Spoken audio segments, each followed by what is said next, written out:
이번 전시는 두 개의 공간에서 펼쳐지고 있는데요. 앞쪽 두 개의 방에는 목판화 전시가, 그 다음에 저쪽 안쪽 두 개의 방에는 회화 전시가 이렇게 나눠져 있습니다.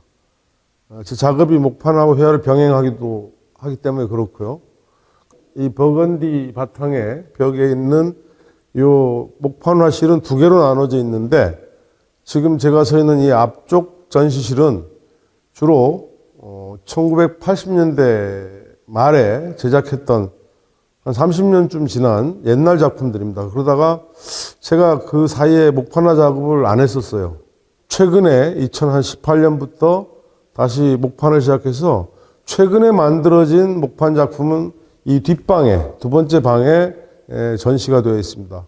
그래서 여기 있는 작품들은 전체적으로 보면 80년대 제가 20대 때니까요. 작품이 되게 억세기도 하고, 또 그 당시에 역사적 진실을 처음 깨닫고 만났을 때 오는 충격. 그러니까 저희들이 성장기 때는 전혀 모르고 컸다가 나중에 20대가 돼서야 자기 터전의 이야기, 섬의 이야기, 사삼에 대한 이야기를 들으면서 교육받은 것에 대한 배신감, 그런 걸 알려주지 않았던 부모 세대에 대한 어떤 원망도 있었고, 그러니까 아직 다 이해하기보다는 놀라움과 이런 게 있었을 때의 작업들입니다. 그래서 되게 토해내듯이 거친 감이 많은 걸 이번 전시를 걸어놓고 보니까 느끼게 되는데, 주로 요 앞 전시실의 작품들은 30년 전에 그러한 심성, 감성이 담겨 있는 그런 작품들이고요. 뒷방에 있는 작품들은 그래도 30년이 지나서 어느 정도 정제되고 좀 얌전해졌다고 할까. 그러니까 사람도 나이 먹어서 얌전해지듯이 좀 그런 게 있습니다.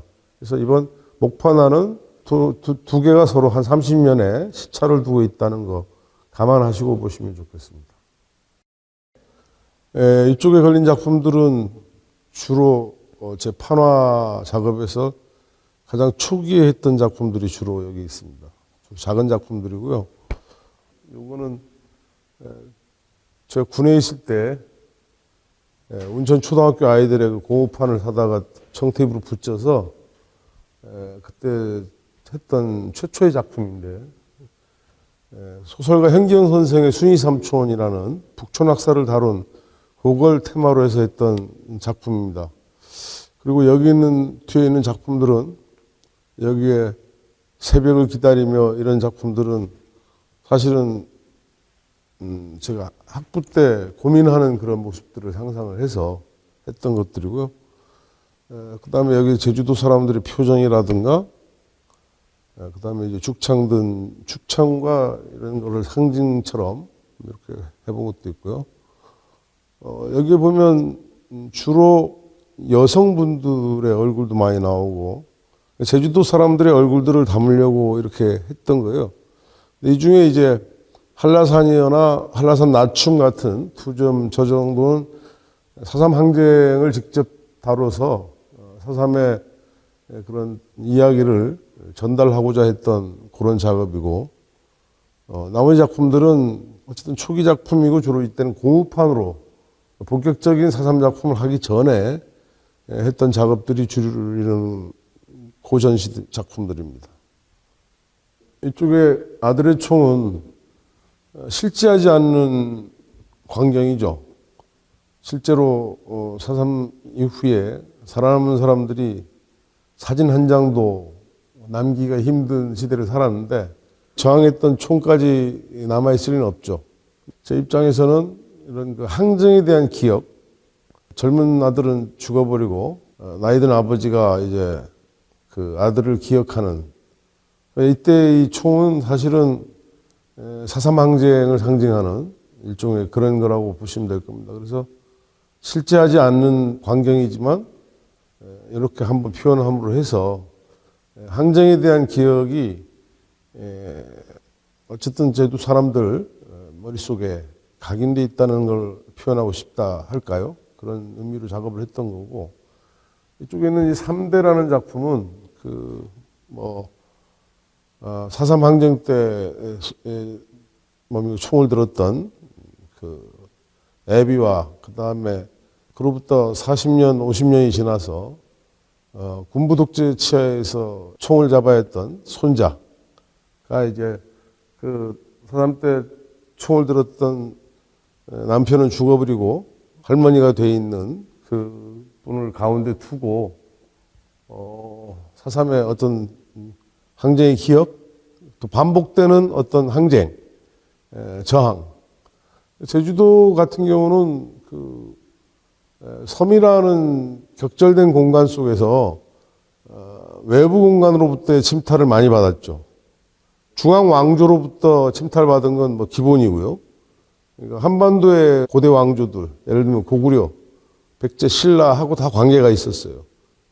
그다음에 고려시대 와서도 최영 장군이 그 한 2만 몇천 명을 끌고 와가지고 4.3 이전의 최대의 그 학살이었다는 목코인안이라는 게 있었고요. 그 다음에 이제 또 수많은 밀란들이 있었고, 그 다음에 일제 때는 일본이 들어오고, 특히 또 이재순환 때는 프랑스가 직접 개입을 해요. 그 다음에 4.3 때는 미국이. 이 조그만 섬 땅덩이리 하나에 원나라, 당시 세계 최고의 제국이었죠. 징기스칸의 원나라, 일본, 프랑스, 미국, 안 거친 데가 없죠. 지정학적인 위치 때문에 그랬겠지만 그러한 외침의 역사가 늘 있었고 그때마다 어떤 방식으로든 살아남아야 되는 도민들의 저항의 그 흐름도 쭉 있었거든요. 그런 측면에서 4.3은 어쩌면 그 오랜 저항 중에 가장 현대사에 가깝게 일어났던 이렇게 보시면 되지 않나 저는 생각을 합니다. 그래서 4.3 항쟁은 4.3만이 특별한 것이라기보다는 제주도민들이 늘 외세가 들어오면 그게 맞서 싸웠던 일종의 전통, 그 전통 중에 하나라고 저는 생각을 합니다. 그런 의미에서 대를 이어서 이어지는 저항의 이미지를 요 3대에 담고자 했습니다. 여기에 지금 한라산이나 여기 화산도 한라산 작품 요 두 개는 우리 그 민화의 표현 방식을 차용을 해서 민화적인 도상을 갖고 4.3의 이야기를 담고자 했던 분출하는 어떤 그런 느낌 또는 상징적으로 한라산 자체가 의인화돼 가지고 고통을 감내하는 이런 모습을 민화의 표현 양식을 빌려서 담고자 했던 작품이고요. 좀 위에 있는 격이라는 소품은 제가 판 작품 중에서는 가장 칼맛이 내 마음에 드는 그런 작품입니다. 할머니가 낫을 들고 이렇게 마치 누군가를 찌르려는 듯이 긴장된 포즈로 서 있는 모습인데 실제 제주도민들이 그 당시에 무장대 이외의 일반 사람들이 그 낫을 들고 싸운 일은 없거든요. 당시 뭡니까 군경 토벌대하고 대적될 수도 없는 싸움이고 그렇지만 끝내 살아남은 사람들은 주로 여자들, 아이들 이렇거든요. 그래서 그분들이 나중에 삶을 살아내야 했어요. 4.3의 3만이 죽음이 떠나버린 이후에 대부분 여자들은 미망인이거나 이렇게 해서 홀로 아이를 키우거나 이렇게 살아내야 했죠. 그들이 삶 속에서 그 마음 속에 있는 분노라든가 그 억울함이 있잖아요. 저는 그림쟁이는 사실은 이런 역사적인 걸 다룰 때 거기서 해냈어야 될 얘기들 또는 증폭되지 못한 것들을 끌어내는 일종의 사제 역할이 저는 있다고 생각을 하거든요. 그런 측면에서 저기에 있는 격이라는 작품에 낯을 든 저 할머니의 표정은 사실은 내 마음이기도 하고요. 내가 느끼는 4.3에 대해서 느끼는 분노랄까 이런 것이기도 하고 동시에 그러한 마음들이 있을 것이라는 어떤 추정 그거 하에서 제주도를 상징하는 게 일종의 여성이죠. 설문대 할머니도 여성신이고 제주도는 여성신화가 대대게 발달되어 있거든요. 그래서 제주도를 상징하는 그런 여성의 몸과 몸짓 속에 비수 같은 날 세운 낫을 들고 이렇게 움직이려는 바로 찰나의 순간을 소품으로 만들었던 건데 나름대로 칼선이 아주 간단하게, 간결하게 나와서 작품 내가 만든 것 중에서는 제일 마음에 들어 하는 소품 중에 하나입니다.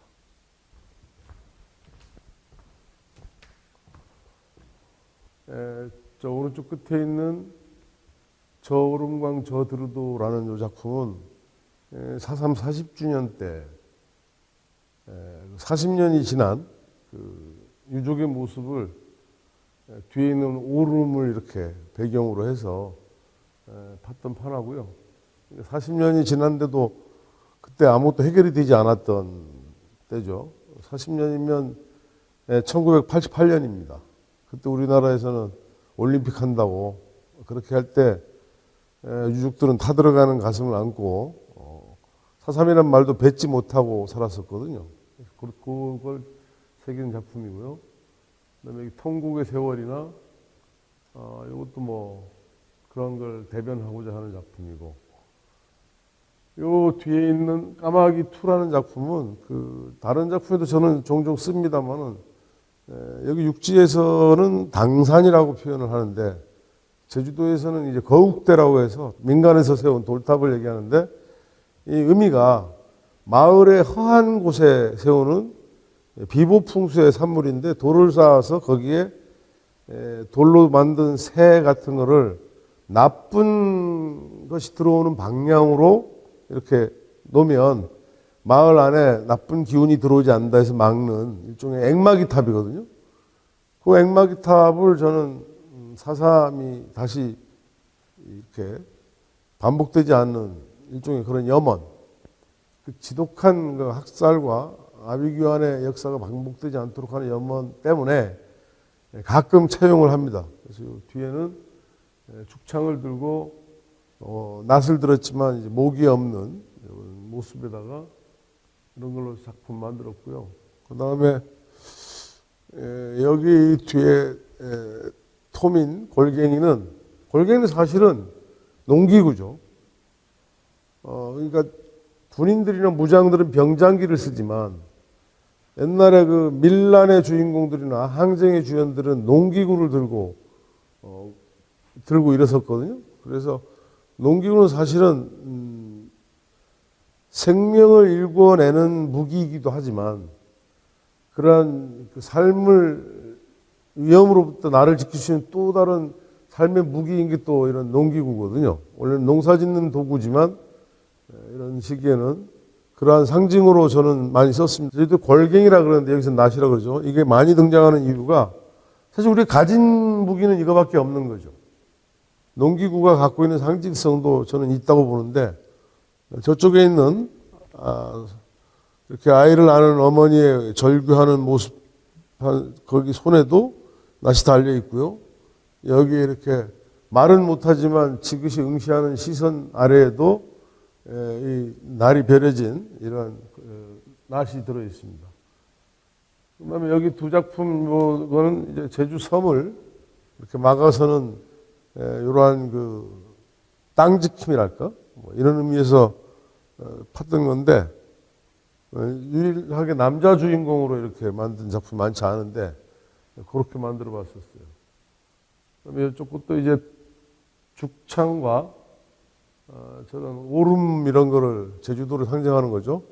그래서 사실 실제적이지 않지만 되게 디자인적 도판으로 이렇게 양손으로 해서 만든 작품이 저쪽에 있는 작품입니다. 주로 1980년 말에 주로 한 1, 2년간 작업했던 그 작품들이거든요. 그래서 초기 작품들이라서 기법적으로도 좀 그렇지만 상당히 좀 거칠고 그러한 게 작품에 많이 담겨 있죠. 철가 19시라는 작품은 나쁜 것이 들어오지 못하게 하는 방사탑이라고 불리는 앵마기탑, 그거 위에 까마귀가 이렇게 앉아있는 그런 모습과 우리 그 천지 1월도에 쓰는 상징이죠. 달과 해가 이렇게 있는 이런 거에 철조망으로 이렇게 온몸이 이렇게 묶인 여인과 철조망 사슬 끝에 연꽃 같은 모양의 꽃봉오지를 만드는데 사실은 이 꽃은 존재하지 않는 꽃이죠. 세상에 철가시꽃이라는 꽃은 없는데 요 글은 제가 썼어요. 그 당시에. 그래서 요 글에 맞춰서 만들었던 도상입니다. 그래서 여기 보면 잠들어도 출렁이는 녹슨 꽃노래야, 헛개 울며 죽은 땅, 서슬퍼런 독림하다, 이렇게 해서 그 당시에 나의 그 어떤 뭡니까 감성 이런 것 속에서 4.3을 좀 사실적이라기보다는 상징적이고 서정적으로 좀 접근했던 그런 작품인데 80년대 판화 중에서는 제일 마지막에 찍은 작품으로 기억을 하고 있습니다. 이 작품은 이제 토민이라는 작품인데 여기 전시장에 보시면 토민이라는 제목이 많아요. 많이 쓰는 말로 바꾸면 원주민이죠, 원주민. 땅의 백성이니까. 그래서 그 원주민이라는 의미는 제주섬이 오랫동안 한반도의 중앙정치체제에 편입되더라도 일종의 내부 식민지처럼 항상 유배객이나 보내고 이러한 수탈의 대상이 됐던 그런 곳이고 지금도 뭐 크게 달라지지 않지 않았나 그런 생각을 합니다. 가령 군사적 목적에 그것도 우리나라의 군사적 목적보다는 대제국 미국을 대변하는 포함한 대중 전략 속에서의 섬이라는 지정학적 가치, 또 중앙에 이 자본이 투자를 해서 부가가치를 낼 수 있는 그러한 자원이 있는 섬으로서의 가치, 군사적 목적, 그다음 자본이 들어와서 대규모 개발을 한다든가 하는 것 속에서 지금도 지속적으로 수탈당하고 있죠, 제주도민들. 그런 상황에서 보면 제주도민들은 원주민이죠. 원주민이라는 말을 토민이라는 말로 했고 4.3 당시에 제주도민들은 단독정부 수립을 위한 미군정의 재물이 됐어야 했던 것이라고도 볼 수 있거든요. 그런 측면에서 눈을 부릅뜨고 보라. 눈을 부릅뜬 토민이 너희를 보고 있다. 그런 느낌으로 했던 작업입니다. 광주 역시도 5.18이 군부 독재 집권을 위한 재물이었잖아요. 엄밀하게 또 이렇게 본다면. 그래서 그러한 식의 일종의 재물이 되는 사건을 당하고 해야 된 것 중에 제주도가 아주 저는 오랜 그 재물의 역사가 있다. 그 재물로 바쳐질 때마다 아비규환의 섬이 되었다라는 걸 좀 기억해 둘 필요가 있지 않느냐 그렇게 생각을 합니다.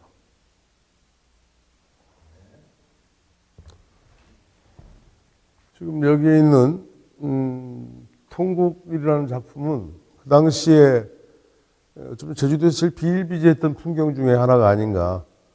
그러니까 죽어서 가만히 대기에 이렇게 쌓여 있거나 구덩이를 만들어서 거기에 이렇게 죽어 있거나 한 이런 자기 남편, 부모, 형제를 오라버니를 이렇게 끄집어내서 통곡하는 그 모습이 가장 대표적인 모습일 텐데 그러한 그 당시의 모습을 작품으로 만들어 봤던 거고요. 위에는 이 땅이 네 땅인데는 제가 하고 싶은 말이고 사실 그 당시에 있던 사람들도 했던 말이 아닌가. 예를 들면 여러분 일출봉이라고 아시겠지만 그 일출봉 해 뜨는 옆에 터진목이라는 4.3 때 학살터가 있습니다. 풍경은 되게 아름다운 곳이에요. 그런데 이제 그 터진목이라는 학살터에서 한 4개월 48년도 10월부터 49년도 2월 말까지 한 230명, 250명 정도가 한번 뭐 열흘에 한 번씩 이렇게 끌려 나와가지고 거기서 학살을 당하는데 학살의 광경이 이랬어요.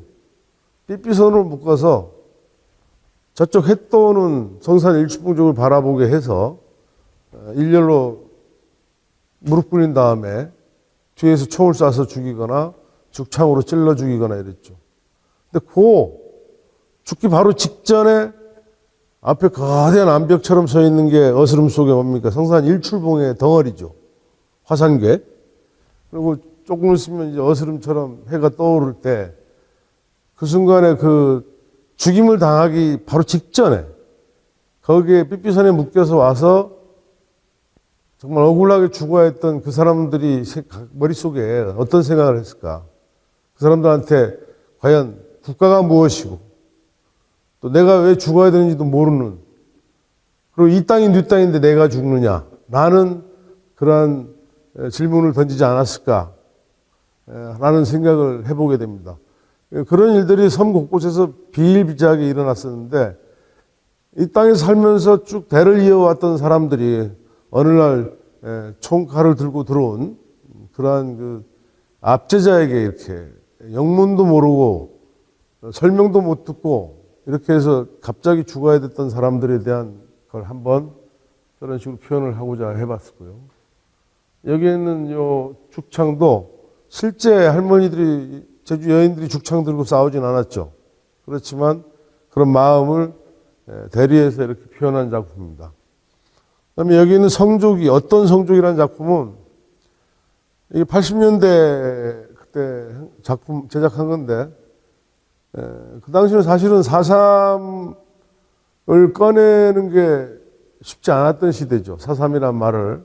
그런데 거기에 미국이라는 거를 직접 꺼내기도 되게 쉽지 않았던 시대인데 그때 팠던 거예요. 그래서 많은 사람들이 좀 놀래기도 했던 작품 중에 하나인데 사실 그대로라고 저는 생각을 해요. 우리에게 성족이라는 게 어떤 의미인가? 우리가 일장기를 떠올리면 대동아전쟁, 일제 식민강점기를 생각하듯이 성조기를 떠올리면 제주도민의 입장에서는 4.3을 떠올릴 수밖에 없지 않은가. 최근에야 미국의 사과 부분을 얘기를 하고 있거든요. 그런데 여전히 미국이 책임에 대해서는 아직도 제대로 묻지 못하고 있어요. 군경이 한 거에 대해서는 노무현 대통령 때 국가폭력에 대해서 노무현 대통령이 사과를 했지만 당시 대한민국 정부가 수립되기 전이었던 그 당시 정부였던 미 군정 정부의 본국인 미국은 아직까지 이 4.3에 대해서는 아는 척도 안 하고 반응도 안 하지만 사과는 커녕이죠. 언젠가 이게 제대로 된 그러한 관계가 된다면 사실은 미국에서 와서 평화공원에 머리를 조아리고 그 당시에 잘못해서 강경토벌로 밀었던 자기들의 과거에 대해서 사과를 해야 된다고 저는 생각합니다. 그런 의미에서 봤던 작품입니다. 어떤 성족이.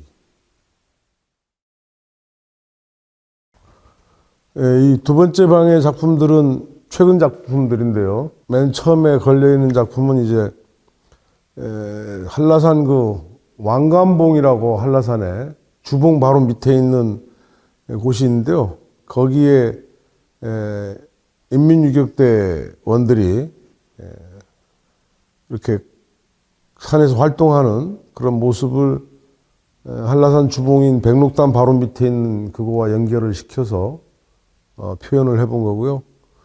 그 옆에 있는 이렇게 화심을 불다라는 요 판화는 불씨를 만드는 건데 1948년 4월 3일 새벽 2시에 제주도 각 오름에 이제 봉화불이 오르면서 그게 신호탄이 돼가지고 350여 명의 무장대가 이제 항쟁을 시작하거든요.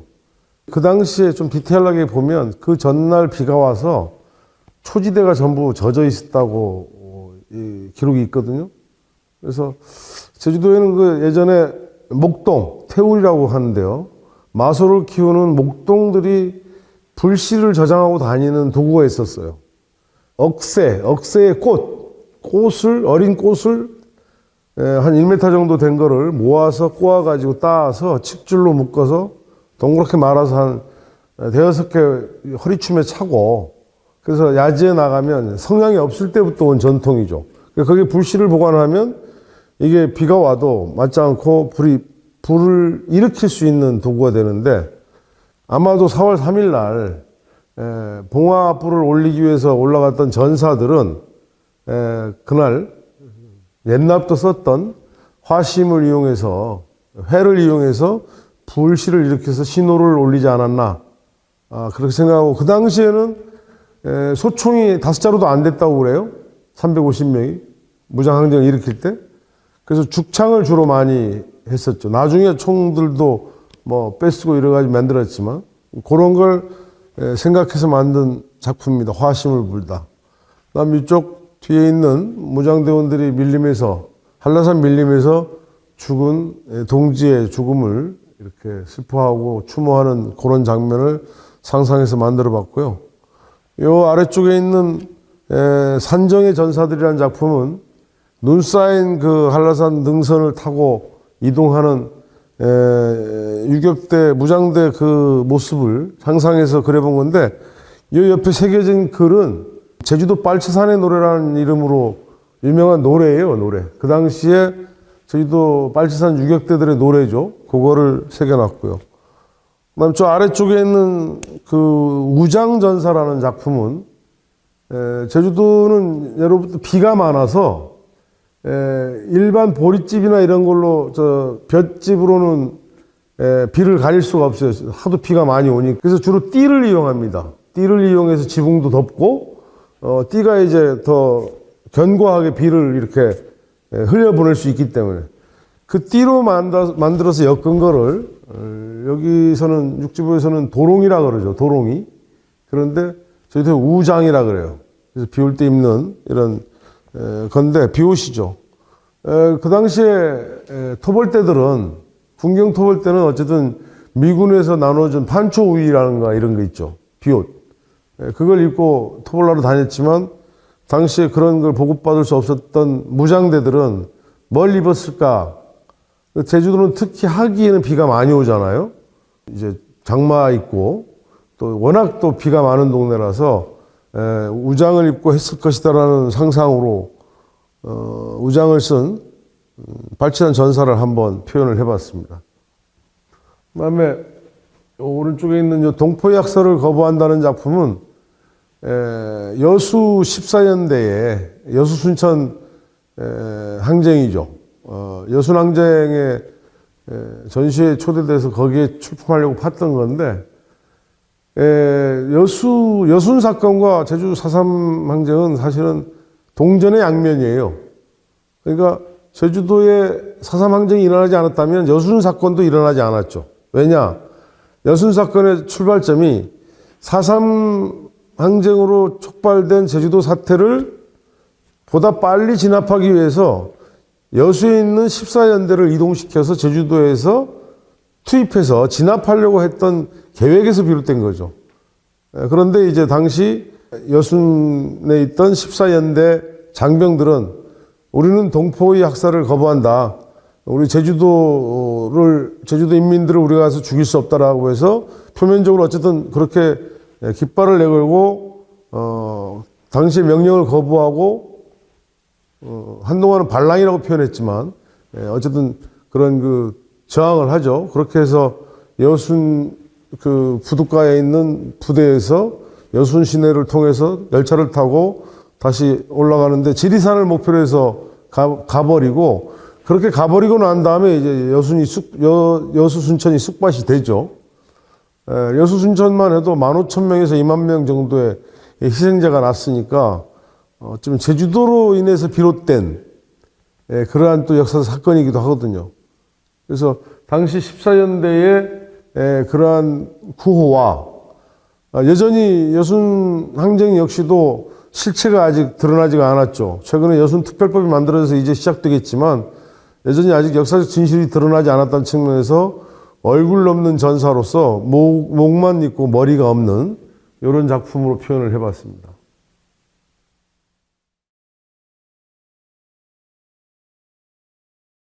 맨 위에 꽂힌 자리는 어린 청년 전사와 그다음에 우리 동백꽃은 그 4.3을 상징하는데 4.3 중에서도 죽음을 상징합니다.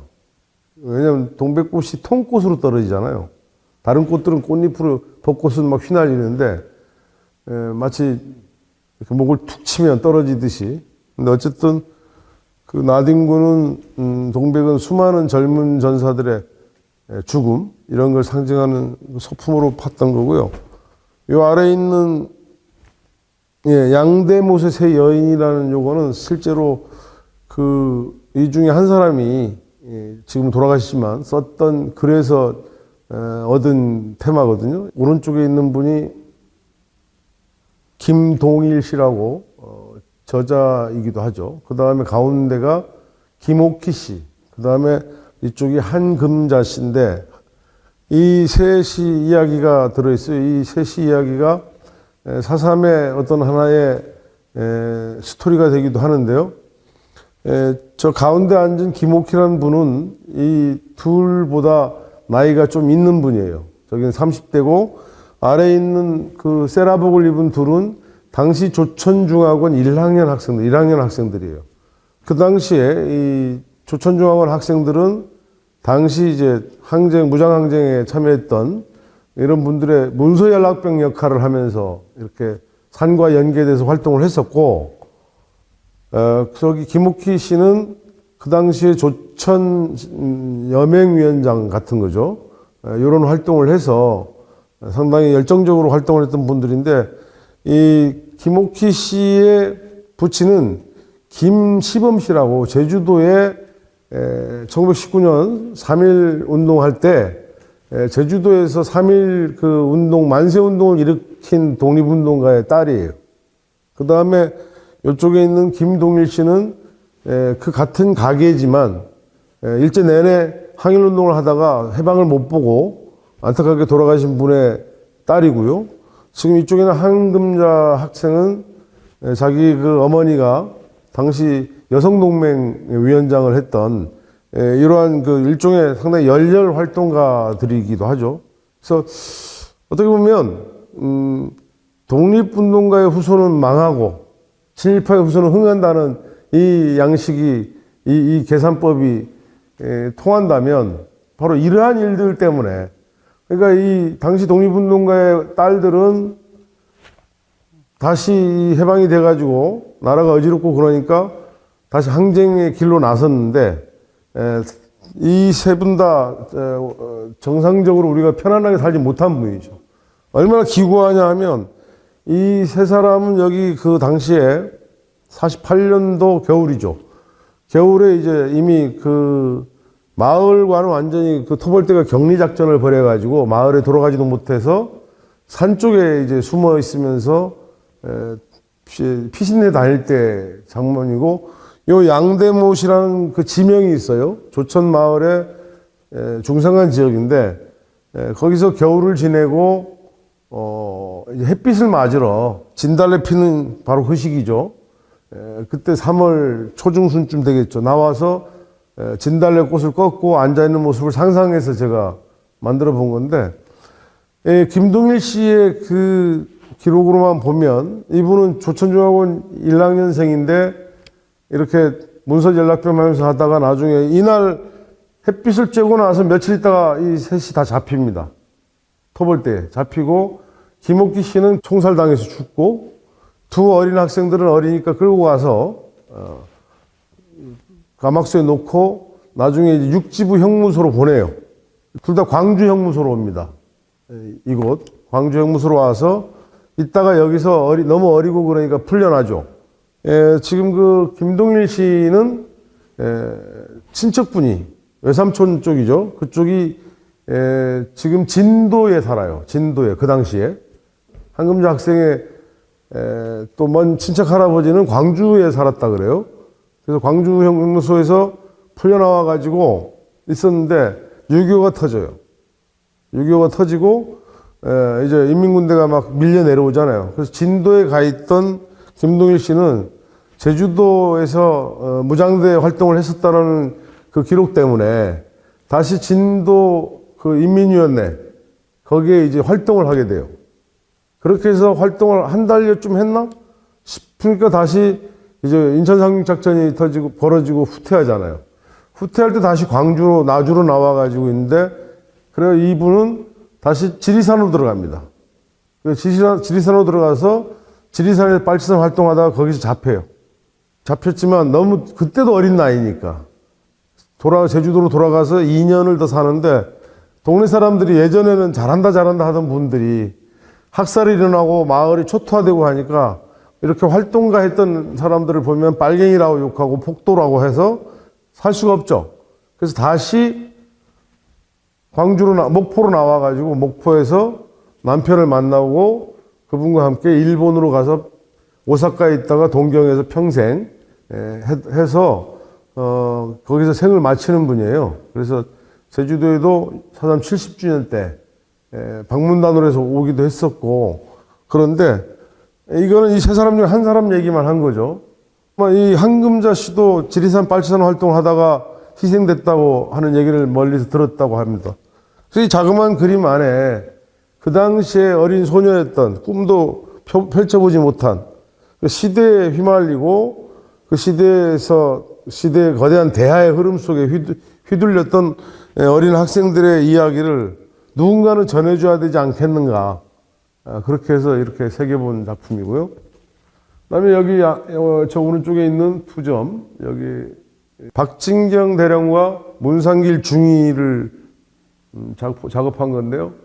이 둘은 상당히 상반된, 그러니까 해방 공간에 아직 우리나라가 없었던, 국가가 성립되지 않았을 때 어떻게 처신했던 두 군인의 이야기를 얘기할 수 있어요. 여기에 까만 바탕에 새겨진 글들은 전부 직접 얘기한 겁니다. 저희도 폭동 사건을 진압하기 위해서는 도민 30만을 희생시켜도 무방하다. 박진경 대령이 당시에 구현대에 온건했던 사령관 김익렬과 교체돼서 오자마자 취임 일성으로 한 얘기예요. 그래서 이게 이제 박진경 대령 경남 남해 사람이죠. 그 다음에 이쪽에 있는 문상길 중위는 마지막 수색 사형장에서 마지막으로 한 마지막 유언이에요. 여러분은 조선이 군대입니다. 매국노의 단독 정부 아래, 미국의 지휘 아래 조선 민족을 학살하는 군대가 되지 말라는 것이 저희 마지막 소원입니다. 라고 해서 초선하게 죽어요. 이 단말마적으로 이렇게 딱 대비되는 이 두 개의 글과 이미지. 이 박진경은 일제 때 친일파 부친을 둬 가지고 아주 승승장구했어요. 그렇게 해서 일본 유학 가서 외국어, 영어 학교 나와 가지고 영어를 아주 능수능란하게 했습니다. 그리고 일본 군인 장교로서 제주도에도 근무를 해요. 일제 시기에. 일제강점기 마지막에. 그랬던 경험이 있고요. 문상길은 저기도 이제 학병으로 끌려가서 했지만 나중에 돌아와서 국방경비대에 이제 가입을 하고 했지만 되게 기독교 신자이고 종교적인 심성도 아주 유순했던 분이고 했지만 정의감이 남달랐던 그런 부분이 있어요. 이 박진경 대령이 제주도로 취임하자마자 이제까지 함부로 사람들을, 주민들을 다루지 않았던 구현대가 갑자기 난폭해지기 시작합니다. 처음에 김익렬 중령이 있을 때는 소위 말해서 무장대와 경찰과의 이거를 객관적으로 보고 이 사태의 문제가 뭔가를 선무와 토벌을 같이 병행하는 걸로 가져가려고 했는데 미군정에서 김익렬을 내쳐버리고 이 박진경을 내려보내면서 아주 긴급한 토벌 작전으로 모든 걸 일관합니다. 그래서 한 달 사이에 갑자기 2,500명이 주민들이 빨갱이라고 잡혀가고 또 어떤 마을에 가서 막 집중 토벌하고 이런 것들이 초토화 작전식의 개념을 맨 처음 꺼낸 게 여기죠. 그렇게 되니까 이 부하였던, 여기 부하죠, 여기에 문상길 중위와 손선호 하사라는 하고 몇 명이 이렇게 해가지고 결국 박대령을 암살합니다. 직접 암살하고서도 도망간 것도 아니고 당당하게 나중에 잡히니까 이런 얘기를 법정에서 밝혀요. 실제 그 당시에 신문 자료들을 보면 법정에서 그 재판이 벌어지는 동안에 많은 시민들의 호응을 얻어요. 그래서 곳곳에서 막 성명서가 나오고, 그 암살이라는 그 상관을 죽였다는 건 그렇지만은 그러나 의도가 분명하고 그러한 그 폭압스러운 군대에 맞서서 했던 암살이기 때문에 정당하다. 그러니까 총살시키는 것은 가혹하다 해가지고 막 분위기가 일 때쯤 갑자기 빨리 재빠르게 공판을 끝내고 결국은 수색 사형장에 끌고 와서 죽여버리는데 이 두 사람의 삶이 그렇게 갈리는 거죠. 아이러니한 것은 4.3이 해결되고 있다는 이 와중에도 이 박진경의 공덕비, 비석이 지금도 제주도 충현묘지에 있습니다. 이번에 새로 만들어진데 제주도민들은 반대하고 유족들도 반대했지만 아직도 이게 지금도 그 빨간 글씨로 써 있는 충원비가 지금 서 있는데 제주도민 입장에서는 사실은 정말 그 기억하고 싶지 않은 이름 중에 한 분이지만 지금 아직도 4.3 진상규명이 됐다고 해도 그거 하나 지금 어쩌지 못하고 있는 게 현실입니다. 문상길 중위는 지금 역사에 흔적도 없어요. 사실은 당시에 그 외세에 흔들리고 이용당하는 걸 당하지 말라고 깨달아가지고 그때 이렇게 했는데 과연 그 후에 대한민국 군대는 저분이 바람대로 됐을까? 그렇지 않죠. 그렇지 않았기 때문에 1980년 5월에 광주를 섬으로 만들어서 진압을 했던 것이죠. 만약 한국군이 저 때부터 저 말을 들어서 제대로 된 걸로 전통이 이어져 왔다면 결코 5.18은 일어나지 않았을 것이다. 그렇게 생각을 합니다.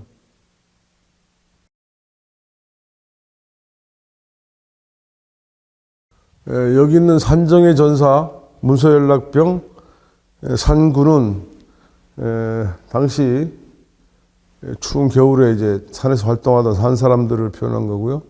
문서연락병은 아까 앞에 얘기했던 그 어린 소녀들처럼 조천중학원 학생이에요. 조천중학원 학생들이 상당히 그 진보적인 게 많아가지고 실제 조천중학교 교사였던 이덕구가 나중에 제2대 무장대 총사령관이 되죠.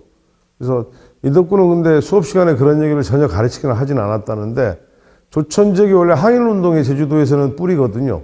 그래서 그러한 경향들이 되게 강했고 독립운동가도 많이 배출한 곳입니다. 거기에 있는 한 분의 이야기를 듣고 저건 작품으로 만든 거고요. 여기 두 점은 그 어린 나이에 대한 이야기입니다. 4.3 때. 지금 4.3 평화공원에 가서 강명비라고 해서 그 둥근 원으로 생긴 지대에 가서 비석들, 그 이름들을 보다 보면 수없이 많은 이름이 거의 14,000명 정도 이름이 쭉 돌에 새겨져 있는데 누구누구의 자 이렇게 되어 있는 게 되게 많아요. 그러니까 통계적으로 이걸 논문으로 쓰신 분의 아이들의 죽음을 비교한 거 보니까 전체 3만 희생자 중에 10% 정도가 어린 아이들입니다. 특히 갓난아기들이 많아요. 이게 무슨 말이냐? 이름도 세상에 태어나서 얻기 전에 죽임을 당한 거죠. 그래서 비석에도 누구누구의 자 이렇게만 돼 있고 이름도 없어요. 세상에 태어나자마자 부모의 죽음과 함께 세상을 끝내버린 그 슬픈 이야기들이 있는데 여기 있는 작품은 당시에 토벌대한테 당해가지고 이미 엄마는 죽었는데 그 죽은 어미의 젖을 잡고 과동거리는 아이들이 그 당시에 그렇게 많았대요. 곳곳에서 이런 일이 벌어졌기 때문에 뭐 북촌에도 있었고 어디도 있었고 증언체록 한 게 보면 그런 죽음이 많았는데 그러한 걸 생각해서 그러한 장면을 작업으로 해본 겁니다. 생과 사라고 해서 저거는 갓난아이의 그 죽은 어미의 젖을 물고 살려고 바둥치는 모습인데 글쎄 이 아이도 그 후에 살아남았을까는 모르겠어요. 그다음 여기 있는 작품도 경야라고 해서 죽은 시신을 앞에 놓고 밤을 새는 걸 얘기하죠. 상당히 고통스러웠던 관짝도 없이 이렇게 가만히 뜨게 털도 뭉친 어린 아이의 시신을 안고 통곡하는 모습을 이렇게 표현을 해봤습니다. 무슨 빨갱이에요. 그 2살짜리, 1살짜리 갓 태어난 애들이 무슨 이념이 있고 사상이 있고 무슨 관계가 있다고. 근데 실제로 또 그런 것도 있다 그래요. 북촌 사건 때 당시에 그걸 지휘하던 장교가 옆에서 말리니까 이 집도 다 태워버리고 이제 돌아갈 것도 없는데 다 죽여버리지 뭐하러 살려두냐 이런 식의 표현도 있다. 상당히 잔인한 얘기지만 어쨌든 그러한 토벌의 합리성? 뭐 이런 거 아마 그래서 아이들도 대부분 그렇게 죽었을지도 모르죠. 부모도 죽었는데 살아날 길 없다. 이렇게 해서 하는지 모르지만 아이들의 죽음이 지금도 상당히 있다. 이념도 뭣도 모르는 그런. 그러니까 그 당시 빨갱이라고 몰려서 죽은 사람들의 대부분이 일반 양민, 민간인. 그거를 실적으로, 토벌 기록으로 남기면서 이렇게 했는데, 사람 많이 죽었는데 무기가 없어요. 노획된 게. 무슨 말이냐? 아무 죄 없는 사람들을 갖다 죽인 거죠. 3만 명이 빨갱이를 그렇게 만들어냈던 건데, 그 와중에 희생된 아이들 이야기를 하고 싶어서 이건 만든 작품들입니다.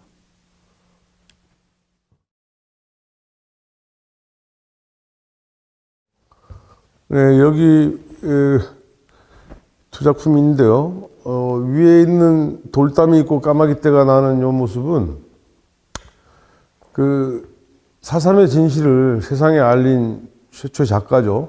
소설가 현기영 선생님의 그 순이삼촌 작품이 그 토대가 됐던 북촌 학살 사건을 다룬 거예요. 현기영 선생님이 다룬 작품이 거기 보면 당시 북촌 초등학교 국민학교에 주민들을 모으게 해가지고 보복 학살을 하거든요, 사실은. 그러니까 북촌을 지나가던 그 길목에서 그 무장대한테 이연대 군인들이 습격을 당해요. 습격을 당하니까 그걸 빌미로 해서 이제 일종의 복수혈전을 벌인 게 북촌 양민 학살 사건인데, 이 사건이 벌어지고 나서 그 이야기가 원팡밭이라는 곳에 또 당팟이라는 데도 죽고 해서 4.3의 전 역사를 통해서 가장 짧은 시간에 대량 학살을 벌인 게 이 사건입니다. 그래서 불과 하루 만에 한 400명이 한꺼번에 죽임을 당해요. 초등학교 모았다가 한 50명, 60명씩 끌고 나가서 주변에 있는 밭에 가서 모아놔서 죽이고, 작은 밭에 가서 죽이고, 이렇게 해서 한 게 북촌 학살이고, 그 학살에서 살아남은 여인을 테마로 해서 그린 게 현경의 순이삼촌이거든요. 순이삼촌도 그 북촌 학살에서 원팡밭이라는 데서 다 죽은 줄 알았는데 살아났고, 일가족 다 몰살당하고 한 그걸 이제 그려낸 작품인데, 그거의 트라우마를 다룬 게 이제 순이삼촌이죠. 북촌 주민들의 증언을 들어보면 그 북촌 옆에 좀 큰 마을인 함덕리라고 있는데, 이 북촌에서 학살을 당하고 나니까 마을을 다 태워버렸어요, 집을. 그러니까 집으로 돌아가서 살 수가 없잖아. 그러니까 함덕리 옆마을로 다 이동을 시켜요, 주민들은. 이동을 시켜서, 물론 거기 가서 또 다음날 100명이 더 죽어요. 그렇게 되는데, 그 이동돼서 간 후 일주일 후에야 부모, 형제, 시신을 수습해도 좋다라는 명령이 떨어집니다. 그러니까 바로 그날 죽은 사람들을 이렇게 수습해서 묻거나 거두질 못했어요. 그 일주일 동안에 북촌 그 원팡밭에 풍경을 이렇게 한번 작업을 해봤는데, 제주도는 원래 까마귀가 많은 섬입니다. 원래 까치는 없었던 섬이죠. 요즘은 까치도 이제 들어가 있지만 옛날엔 까치는 없고 저녁 시간만 되면 까마귀 떼끼리 막 떼싸움 붙고 이러는 풍경이 어느 마을이나 있던 그러한 곳인데, 4.3 당시에 이야기를 들으면 까마귀들이 그렇게 살쪘대요. 퉁퉁퉁. 그 다음 바다에 그 갈치들이 그렇게 굵었고, 그 다음에 사람이 학살당했던 밭의 보리들은 그렇게 웃자라가지고 컸다고 얘기를 해요.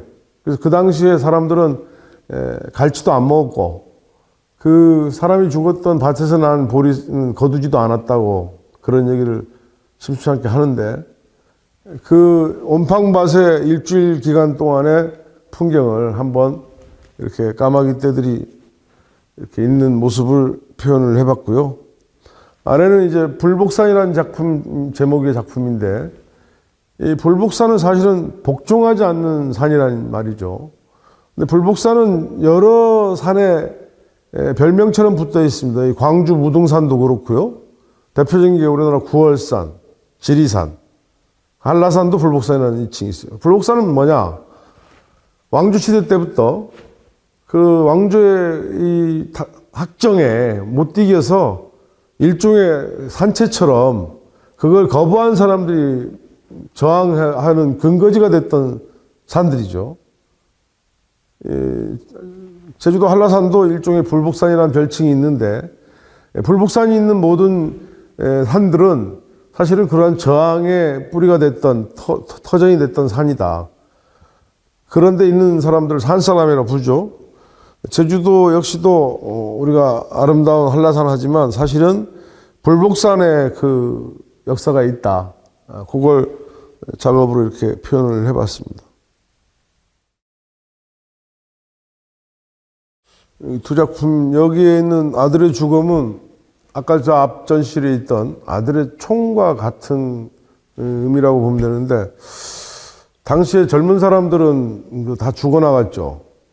젊은 사람들은 나중에는 무조건 다 산 사람으로 몰아가지고 이제 죽이고 그러니까, 어쩌면 이 죽음의 주인공은 일제강점기에 어렵게 일본에 유학 가서 공부도 하고 유식자로 아주 소문이 나고 집안에서도 기대주였을 텐데, 해방돼서 고향에 돌아온 지 불과 몇 년 만에 무장항쟁에 참여했고 그 후에 이제 사늘난 죽음이 됐는데, 이렇게 시신을 건질 수 있는 것만 해도 오히려 복이라고 하는 말들을 하신 분들이 있어요. 그 늙은 나비가 지기에다가 이제 한창 집안을 일으켜야 될, 손주도 만들어줘야 될 그 아들의 시신을 끌고 가는 그 뒷모습을 한번 표현해 보고 싶었고요. 여기에 있는 오른쪽에 있는 비설이라는 작품은 여러분들 사삼평화공원에 가보신 분들은 아실 겁니다. 거기에 있는 조각상이죠, 사실은. 조각상인데 그거를 판화로 옮겨왔어요. 근데 실제로 요 조각상에 스토리가 있어요. 여기는 지금 평화공원 아래쪽 마을이 봉계리인데, 봉계리 주민 변병생 모녀의 이야기를 실제로 표현한 작업이거든요. 당시 1948년도 이제 초겨울에 엄청나게 엄동설안에 폭설이 퍼부, 그렇게 눈이 많이 왔어요. 1948년도, 49년도에. 그 폭설이 있는 벌판을 지나서 피신을 가다가 군경토벌 때 유탄에 맞아가지고 아이와 함께 그 자리에서 꼬꾸라져서 그 위를 허연 눈이 덮고, 나중에 이제 폭설이 끝나고 4, 5일이 지나서 눈이 녹으면서야 죽은 게 발견이 돼가지고 했던 실제적인 그 장소에 지금 그게 조각상이 있는데, 그거를 표현한 걸 작업으로 이렇게 판화로 한번 옮겨본 작품입니다.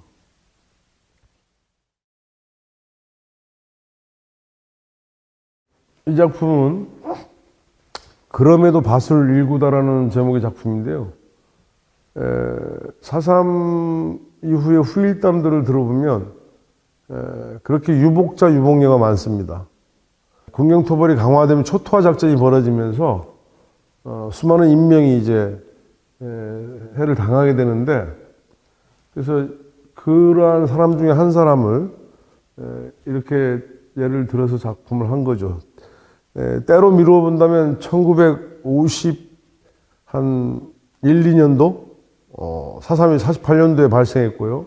49년도에 엄청나게 많은 사람들이 이제 토벌을 당해 죽게 되는데, 그 유복자 아이를 이렇게 젖을 물리고 키워내기 위해서 밭을 갈아야 되잖아요. 먹고 살기 위해서. 다시 보리를 뿌리고, 그 예전에는 집안 사람 어른들과 남편과 같이 했던, 그렇게 일궜던 땅에 달랑 혼자 나온 미망인이 이제 다시 낫을 들고, 그런데 제주도에서는 원래 어린애를 일할 때 애기구덕이라고 하는데, 거기 눕혀서 이렇게 재우고 그러거든요.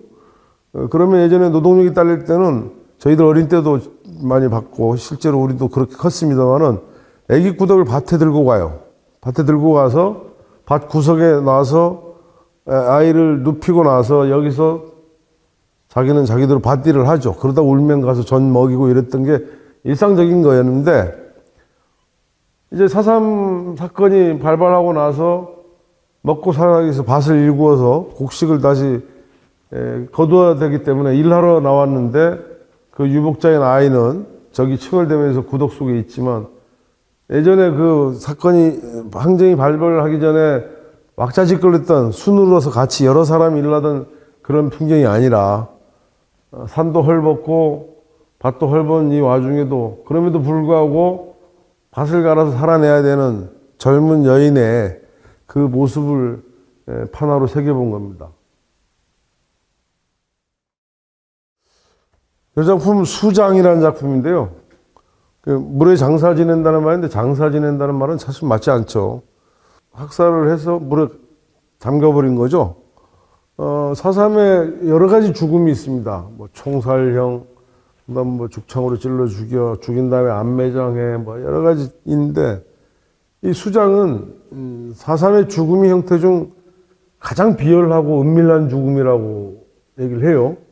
왜 그러냐?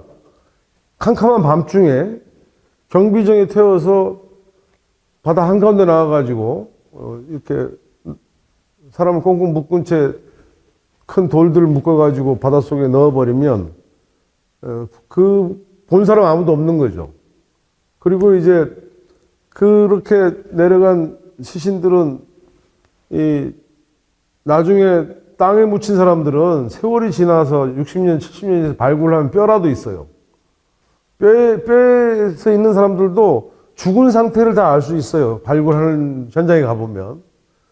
그런데 여기는 그런 흔적도 안 남거든요. 그러니까 완전히 은밀하게 죽음을 지워버리는 가장 비열한 죽임의 방법이기도 한데 이 수장에 대한 이야기도 참혹해요. 처음에 수장당했던 그 증언에 보면 처음에는 옷을 입히고 죽였어요. 물에. 그렇게 해서 했는데 어느 날 제주 앞바다에서 몇몇이 떠올랐어. 떠오르니까 옷 복장이나 이런 거 보면 누군지 알잖아요. 그렇게 신원이 밝혀지니까 그 다음부터는 아예 알몸 상태로 묶어서 바다에 쳐넣었다고요. 그래서 만약 발견돼도 물에 퉁퉁 붓고 그러면 신원을 모르잖아요. 이렇게 잔인하게 했던 게 수장인데 이 수장에 대한 사건은 지금도 베일처럼 많이 가려져 있고 다행히 몇몇 증언이 있어서 지금 밝혀진 것만 뭐 몇 건이 있는데 실제로 수장은 규모도 드러나지 않아요. 왜? 어떻게 죽였는지 아무도 모르고 그 당시에 그 배의 선원과 아마 그 죽인 군인들은 알겠죠. 그런데 그들이 말하지 않는 이상은 수장은 추적할 수도 없어요. 아까 앞전에 얘기할 때 그 해의 갈치가 그렇게 컸다고 얘기했잖아요.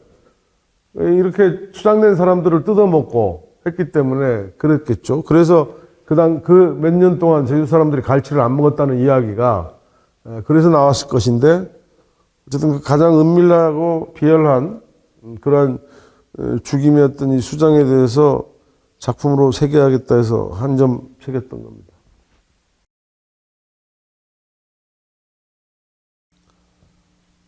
지금 이쪽에 있는 작품은 맨 위에 유골을 이렇게 잡고 있는 거는 실제로 저런 일은 벌어지지 않겠지만 유해 발굴하는 기간의 그 느낌으로 저거는 새긴 건데 2007년, 8년, 9년, 10년 이렇게 해서 제주도에서 16년까지 여러 차례 그 유해 발굴 사업이 벌어지거든요. 국비 사업으로 해서. 그래서 이제 몇 군데 계속 찾아내고 하다가 제주공항 활주로에 아래 묻혀있는 유해들을 발굴했어요. 한 300여 구 이상. 지금도 한쪽 활주로 밑에는 있다고 하는데 공항이 아직 운영 중이기 때문에 지금 발굴을 못하고 있죠. 그 다음에 이제 그때 DNA 검사를 통해서 가족을 찾는 이러한 사업들을 지금도 하고 있어요. 그 사업 중에 하나가 이제 저런 작업을 그 유골들을 보면 머리에다 총알이 박혀 있는 그러한 유골들인데 한 70년 만에 유골을 만지는 늙은 어머니의 그 당시 젊을 때 아내겠죠. 돌아온 유골을 보고 통곡하는 모습을 상상으로 해봤고요. 저 아래에 있는 무자년 뒷계 당팥이라는 작품은 실제로 4.3 때 있었던 이야기입니다. 이것도 아까 북촌 이야기인데 북촌 학살 때. 그 당시에 그 수지삼촌은 원팡밭에서 죽었지만 거기보다 더 넓은 당팟이라는 곳에서는 더 많은 사람이 죽었죠. 전체 한 400명 중에 200 몇 명이 그 당팟에서 돌아가시는데, 당팟에 있을 때 자식 넷을 치마 속에 넣어가지고 가려서 살렸다고 하는 실제 증언이 있고, 그 살아남은 딸 중에 한 사람이 증언을 한 거에서 제가 테마를 가져왔거든요. 그러니까 참 사람이 급작스러울 때는 초인적일 수도 있는 것 같아요. 그래서 그 자식 넷 중에 사내 독자가 있었어요. 아들 하나, 그다음 딸 셋 이렇게 있었는데, 그 제발 얘는 제사라도 해야 되려니까 살려달라 그러는데도 총으로 쏴서 죽이니까 치마로 이렇게 애들을 감쌌는데, 그 참 천운인지 몰라도 그 사내 독자만 몸에 총알 한 방울 한 방 안 맞고, 딸들 애 포함해서 애들은 다 살아남았어요. 부모는 총알이 7방인가 지나가지고 그 자리에서 죽고, 근데 아이들 중에서도 성한대 값이 다 총알은 맞았어요. 그 중에 언니는 거기서 너무 많이 맞아가지고 한 며칠 있다가 죽고, 이 증언을 한 분도 온몸에 지금 총알 자국이 있는 후유장애 그 희생자거든요. 이분과 그 독자 아들은 살아남아가지고 그렇게 아이를 커버하면서도 했던 어머니의 부탁을 들어준 셈이죠. 그래서 후손들도 이어지고 지금은 이렇게 하는데, 그때 살아남은 딸이 저기 어머니 치마폭에 숨겨가지고 아이들 넷이 살아남았던 이야기를 지금도 전하고 있죠.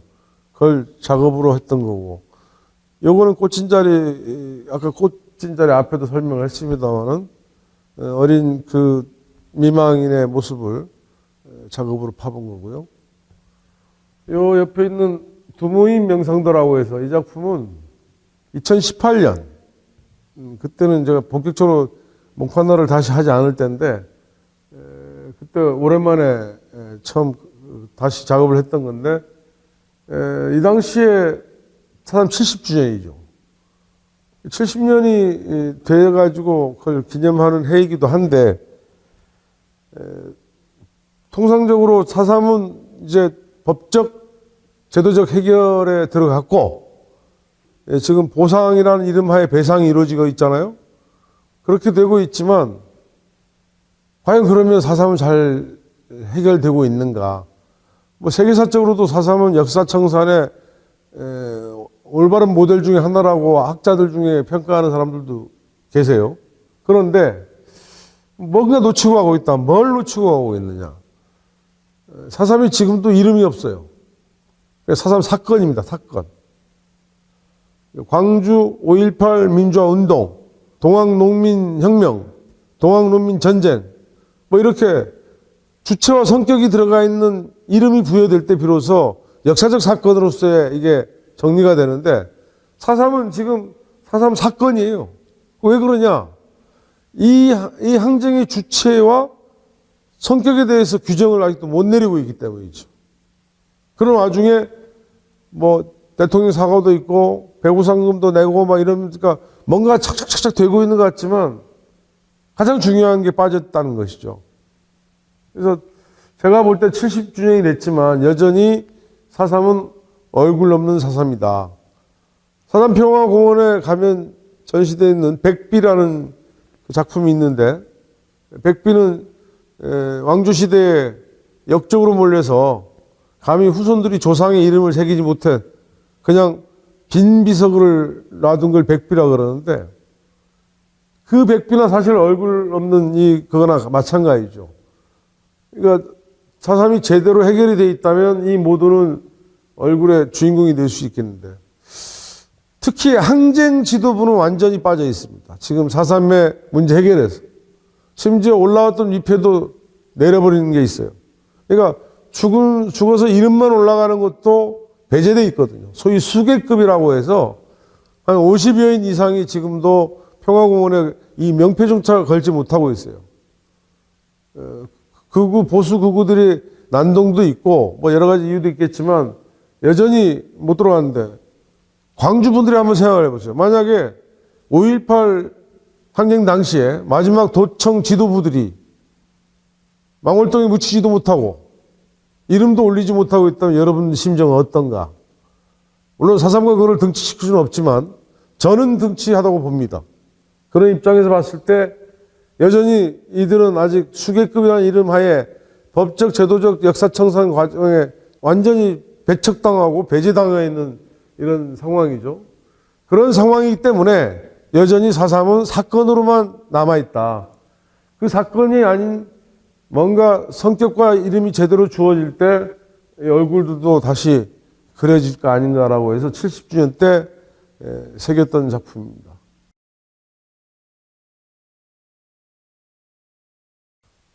보면 여기 까매기 모른 십계라고 있는데 이 작품은 제주도의 그 4.3 당시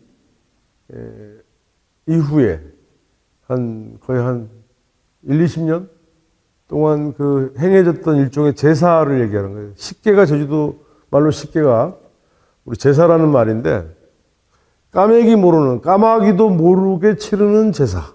그러니까 까마귀는 사실은 저승과 이승을 이어주는 영매이기도 하잖아요. 그래서 까마귀가 물어다 줘야 되는데 그런 까마귀도 모르게 은밀하게 지내는 제사, 쥐도새도 모르게 지내는 제사를 얘기하죠.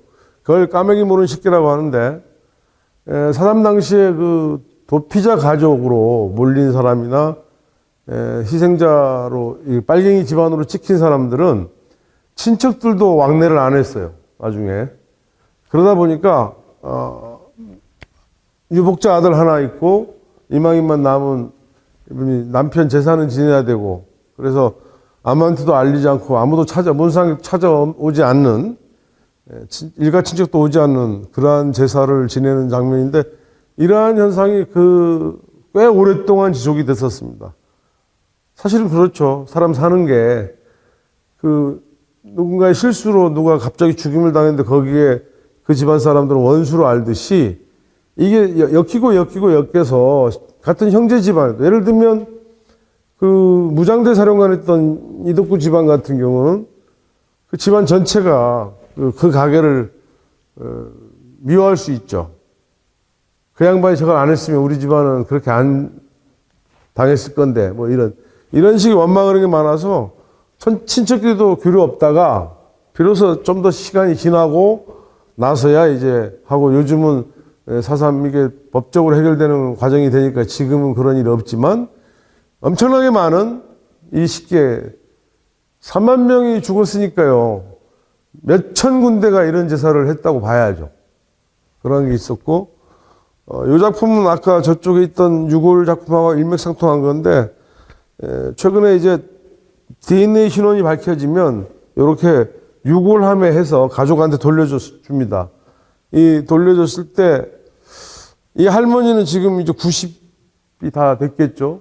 70년이 지났어요. 그 당시에 20대 때 만나고 이 남편도 그 당시에 그랬겠지만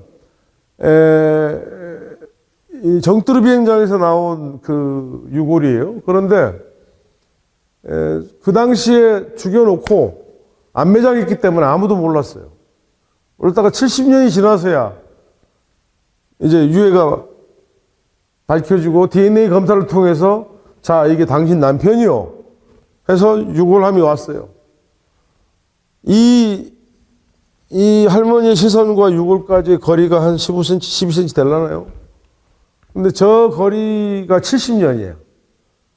저 할머니는 이 유골함에서 무슨 말을 할까?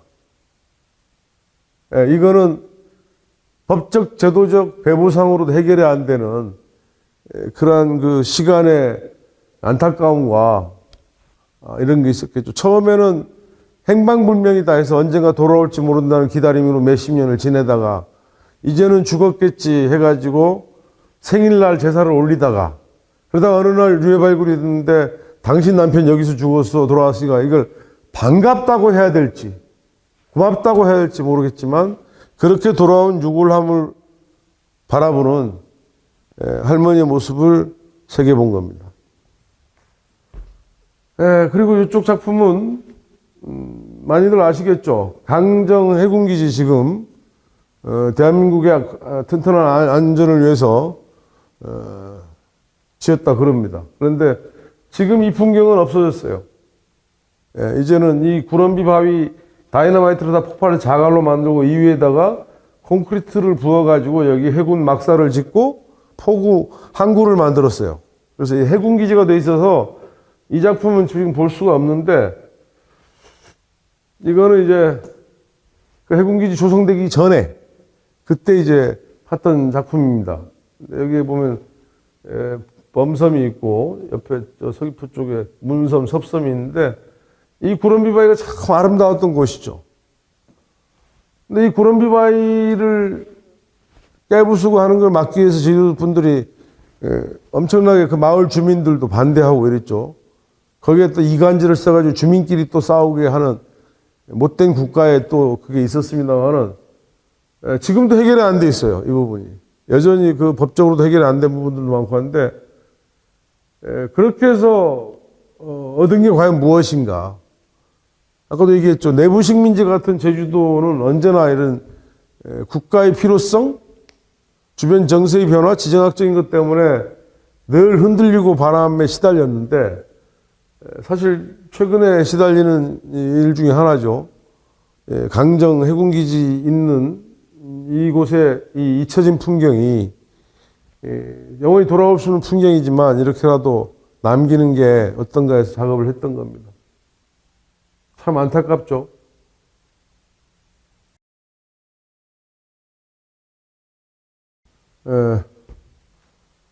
이 작업은 그 제2대 무장대 총사령관을 했던 이덕구를 모델로 한 작품입니다. 제주도의 동백은 아까도 통꽃으로 지는 4.3의 죽음을 상징하는 꽃이라고 얘기를 했는데, 제주도의 그 무속 굿에서는 동백을 환생꽃이라고 불러요.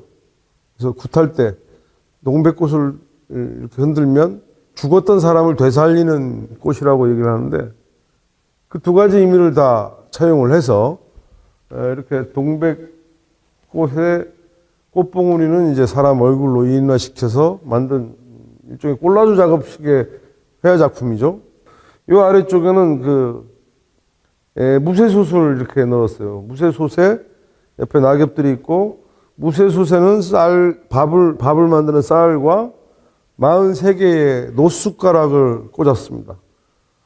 이 노숟가락 중에 가운데 3개는 부러진 노숟가락이고요. 4.3을 상징하는 숫자로 43개를 넣었는데, 그 한라산 중턱에 가면 이덕구 산전이라는 그 밀림지대 안에 지명이 있는 곳이 있어요. 원래 북받침곳이라는 지명이 있는데 이덕구 부대가 머물렀었다. 4.3 때 주민들도 피신하고 산부대들도 주둔했던 곳이기 때문에 이덕구 산전이라는 이름이 지금도 정하는데, 거기에 가면 이 깨어진 무쇠솥이 지금도 있습니다. 그래서 그 당시에 은신했던 주민이 은신했건 무장대가 은신했건 했을 때 결국 밥을 먹어야 살잖아요, 사람들이. 먹는 것이 곧 혁명이고 먹는 것이 생존인데 그 흔적들이 지금도 그대로 남아 있어요. 그래서 그 기억을 전시장에 재현하고 전달해보고자 이런 설치 작품으로 했고, 이덕구 하면 많은 사람들이 이제 늘 입에 떠올리죠. 광주의 윤상원만큼이나 일종의 이름인데, 김달삼이 이제 제1대 무장항쟁을 지도했던 사람인데, 이 양반은 나중에 이제 북쪽으로, 북한으로 가버리고, 그 떠나버린 이후를 맡아서 죽을 때까지 이덕구가 사령관으로 남아있었죠. 그래서 제주도민들은 김달삼은 좀 계산이 빠른 사람으로 보는 경향이 있고, 이덕구는 우직하게 끝까지 민중이 곁에서 목숨을 담보로 해서 싸웠던 의리의 사람으로 보는 게 있어요. 또 제주도에는 그 장두 전통이라는 게 있어요. 가령 동학 때 보면 사발통문이라고 해서 밥사발을 놓고 이름을 또 연명을 하면 누가 주동인지 모르잖아요. 그렇게 해서 일으키는데, 제주도 밀란에서는 장두라고 해서 아예 솥장을 씁니다. 관아에다가 이러이러한 사정들이 시정사항이 있으니 이걸 고쳐라. 그렇게 하고 그 솥장에다가 맨 처음 이름을 적는 사람이 장두라 그래요. 이 장두는 이 솥장을 내고 밀란을 일으키고 나면 바로 이 장두의 목을 쳐서 일단 해결을 하고 나머지 민원을 풀어주는 거예요. 그러니까 많은 민중들은 이 장두를 기억을 합니다. 왜? 그 장두의 죽음으로 인해서 내가 오늘 좀 더 편하게 사니까. 어쩌면 이덕구는 4.3 당시의 장두라고 저는 생각을 해요. 당시 미군정의 그 말도 안 되는 정책과 그 다음에 탄압 이러한 것 속에서 결국 들고 일어날 수밖에 없었는데 이 들고 일어나는 그 과정 자체가 바로 지금 미군정 당국에다가 너희들 지금 잘못하고 있다. 더 이상 그만 이렇게 해라 라고 해서 던진 솥장이죠. 그 솥장에 이름을 걸었던 사람으로서 또 장렬하게 또 그걸로 이제 죽음을 맞이하는데 일종의 해방군간의 장두다. 이렇게 보는 시선들이 많고 실제 4.3이 끝나고 나서도 저희도 주민들의 입에 오르내릴 때 이덕구만큼은 아이들 말로는 뭐 축지법을 쓰듯이 이렇게 하는 영웅담도 있고 그걸 기억했던 많은 사람들도 똑똑한 사람이었다. 그리고 심성은 착하고 시대를 잘못 만나서 이런 식의 표현을 해서 이 인물에 대한 안타까움을 많이 얘기를 합니다. 그래서 결국은 공동체 장두로서의 이덕구를 한번 이렇게 표현을 해보고자 했고요. 네, 이 작품은 버드2라고 해서 새 이름을 붙였죠. 새는 새인데 하늘을 나는 쇠로 된 새죠.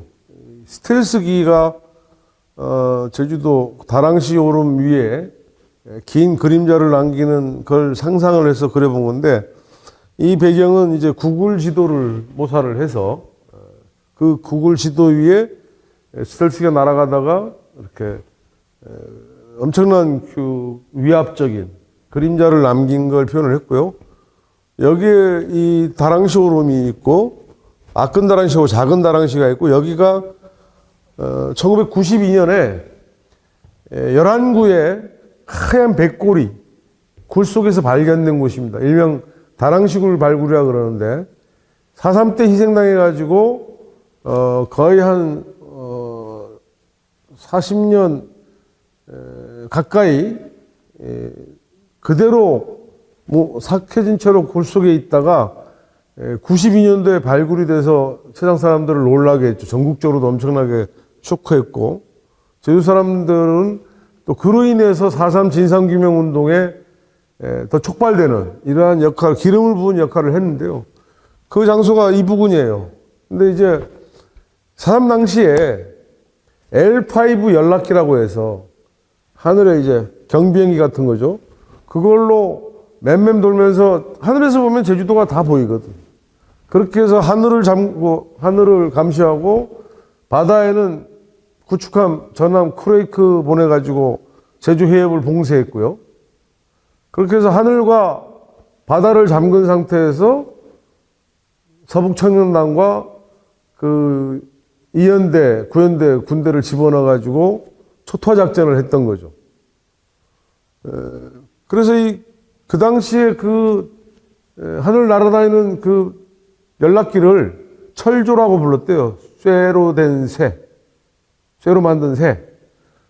이거는 그거에 몇십 배 되는 위압적인 현대적인 철조죠. 이 철조가 여전히 다랑시에 걸친 그림자를 남기는, 그러니까 제주도가 여전히 4.3 때와 마찬가지로 이러한 언제든 이런 그 역사적 사건에 휘둘릴 수 있는 그런 위험성을 항상 지금도 내재하고 있다는 것을 은유하고 싶어서 구글 지도를 모사해서 그 위에, 근데 실제적으로 스텔스기가 아무리 커도 이런 그림자를 남길 수는 없습니다. 그러니까 시각적으로 해본 건데 그런 의미로 만든 작품이죠.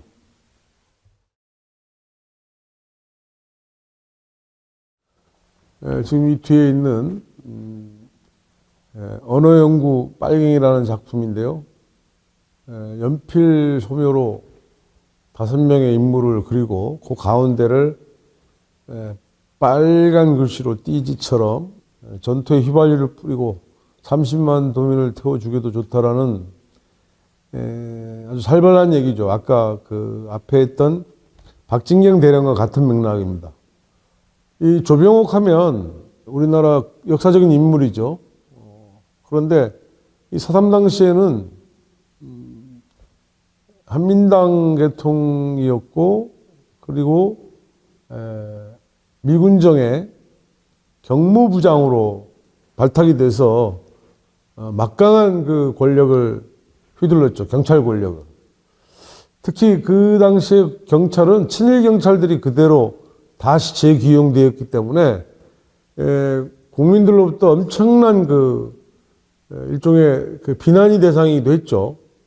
왜냐하면 독립운동 쫓아다니는 사람들이 친일 경찰인데 그들이 다시 신생 새로운 국가에 그걸로 그대로 다시 재기용되는 걸 보면서 그러한 일이 상당히 크게 또 역효과를 불러와서 오히려 사태를 악화시키는 배경이 되기도 했는데 그 영수가 바로 조병옥이었죠. 특히 조병옥은 4.3을 강경토벌로 끌고 가는 데 있어서 가장 큰 역할을 한 사람이기도 해요. 그 당시 여거 잘하면 다 미군정에 채용됐으니까 그 뛰어난 수완으로 이런 그 문제들을 해결하기보다는 오히려 악화되는 쪽으로 밀어붙였다. 제주도의 그 1948년도 그 상황에서 4.3 항쟁이 발발하고 나서 항쟁을 일으킨 쪽과 온건한 그 김익렬 중령이 이끌던 구연대, 국방경비대죠. 군대, 국군의 전시인데, 둘 사이에는 일종의 그 협상을 해가지고, 앞으로도 확대되는 걸 막자라는 평화협상까지 진행했어요. 그런데 이 평화협상을 깨고 밀어붙여서 강경토벌로 들어가서 초토화 작전으로 해서 나중에 3만 명 희생을 하는데 가장 큰 역할을 하는 사람 중에 하나가 조병옥이다. 미군정이 아시아에 있어서의 냉전의 질서를 구축하기 위한 그 천병으로서의 4.3 항쟁에 대한 진압이 있었다면 그 진압을 강경토벌로 끌고 간 데는 이 조병옥 씨의 책임이 컸죠. 그가 1948년도 5월에 제주 북국민학교하고 제주도청에서 이야기를 했다는 기록과 증언이 있거든요.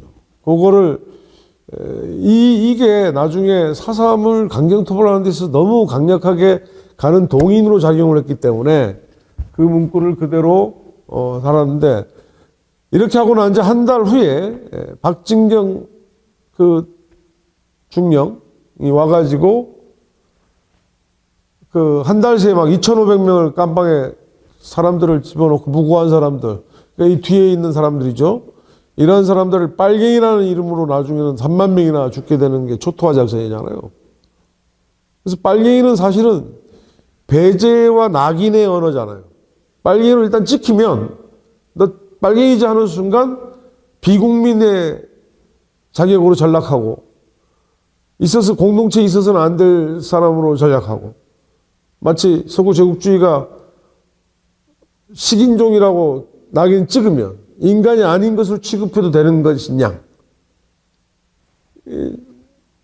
보통의 할머니, 할아버지, 아이, 손자 이런 일반 민간인이 빨갱이라고 낙인을 찍는 순간 함부로 죽여도 되고 이렇게 되는 존재로 전락했던 그 단말마의 정책의 효시가 4.3을 해결하기 위해서는 30만 도민을 대한민국을 위해서는 그러니까 대한민국을 위해서는 30만 도민 좀 없어도 된다라는 말을 한 거죠. 그 속에 무슨 인간에 대한 존엄성이 있고 뭘 평화적으로 해결하는 게 가능하겠어요. 그래서 그걸 작업으로 만들어 본 거죠.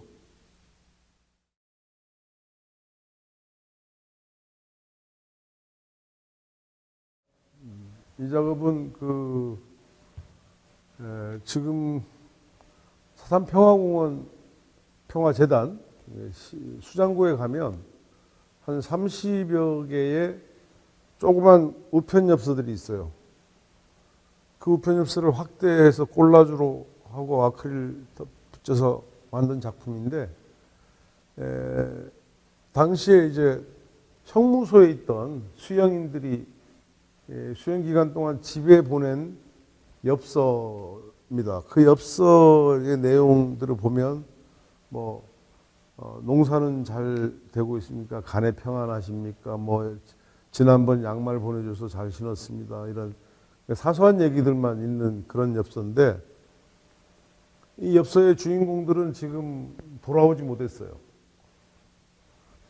1948년도 10월 말부터 49년도 3월까지 제주도 전역을 불태웠던 초토화 작전 시기에 많은 주민들이 살기 위해서 한라산 밀림지대로 숨어 들어갑니다. 아니면 해촌에 가시덤불 있는 용암동굴 지대에 동굴에 들어가 숨거나 하는 방법밖에 없었어요.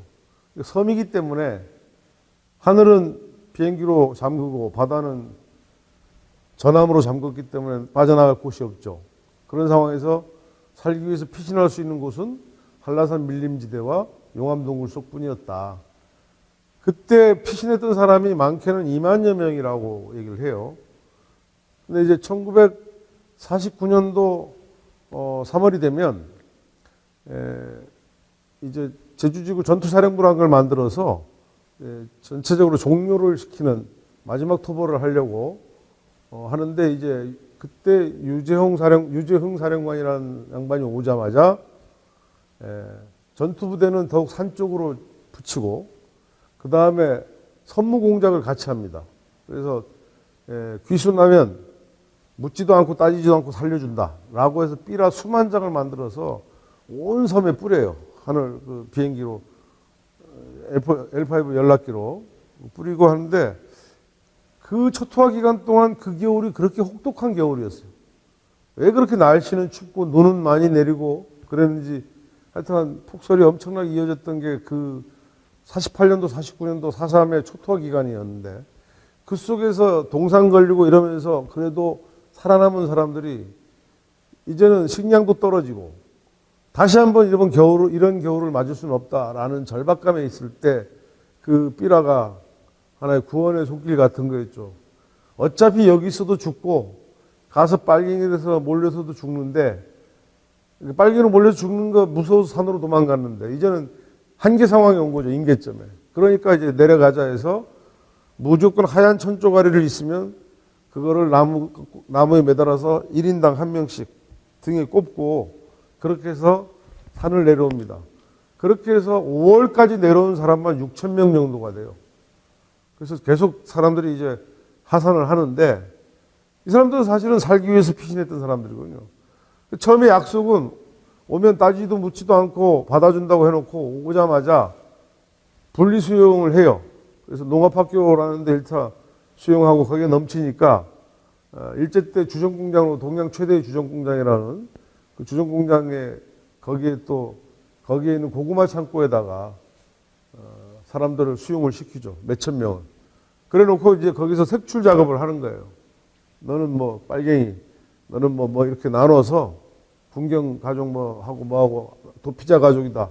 분류를 해서 분류한 사람 중에 젊은 남자들 또는 뭐 이런 사람들은 다 무장대 활동한 걸로 보고, 나중에는 불법 재판인 거죠.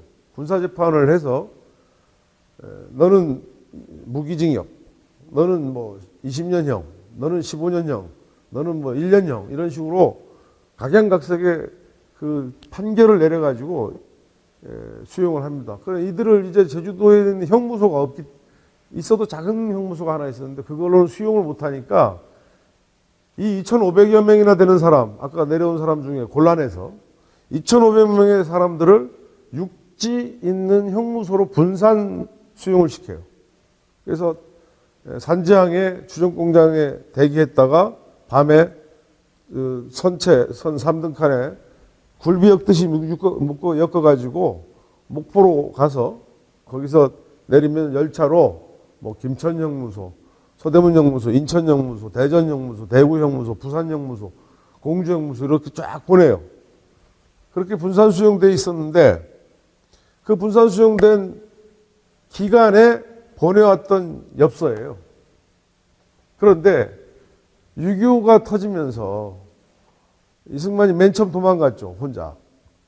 그렇게 도망가고 한강 인도교육 끊고 그렇게 해서 결국 한강 이남에 있는 모든 형무소의 재소자들 중에 4.3범과 그 4.3 관련자들을 일시에 안매장, 학살을, 집단 학살을 해서 안매장을 합니다. 그것도 나중에 밝혀지죠. 아주 오랜 세월이 지나서. 그래서 뭐 대전 골룡골, 뭐 영산 코발트 광산, 뭐 어디 이런 식으로 해서 몇백 명씩 막 그냥 구덩이 파가지고 총살해가지고 안매장 시키고 묻어버렸죠. 그렇게 해서 잊혀진 사건처럼 됐는데 나중에 유해 발굴이 이루어지고 지금 했는데 이미 뭐 백골이 되어버린 그런 상황이죠. 결국 이 엽서가 오던 시기는 1949년 빠른 쪽은 8월이고요. 늦은 쪽은 또 그해 겨울에 이제 이송이 돼가지고 6.25 발발될 때까지니까 긴 사람은 1년 정도, 짧은 사람은 6개월 정도 관제 엽서죠, 이거. 형무소에서 나눠준 엽서에다가 고향의 집에다가 그래도 소식을 전하고 이랬었어요. 근데 어느 날 딱 끊기고, 그러니까 이쪽에 있는 가족들은 영문을 모르죠. 왜 갑자기 끊겼는지. 근데 그쪽에서는 이미 6.25가 발발하고 한강 이남에 있는 모든 형무소의 재소자들은 안매장 당한 후거든요. 이 가족들은 그 후로 3, 40년, 거의 50년 동안을 행방불명인으로 생각하고 있었어요. 행방불명 뭡니까? 어디 있는지도 모르고 소식도 모르고. 그 갑자기 뚝 끊기기 전까지 보냈던 엽서들인데 그 가족들은 그 50년을 지나고 이제 제사는 그 생일날 하든가 아니면 어머님 돌아가시면 어머님하고 같이 모시든가 이렇게 하면서 오다가 50년 정도 지났을 때 이 나중에 6.25 발발과 함께 형무소 재수사 학살 사건이 대대적으로 있었다는 것을 밝혀내면서 알려지게 된 거죠. 아이러니한 것은 당시 한강 이북에 있던 서대문 형무소와 인천 형무소에 있던 사람들은 인민군이 내려와서 문을 열어줘요. 아이러니하게도. 그래서 그 사람들은 산 사람이 있어요.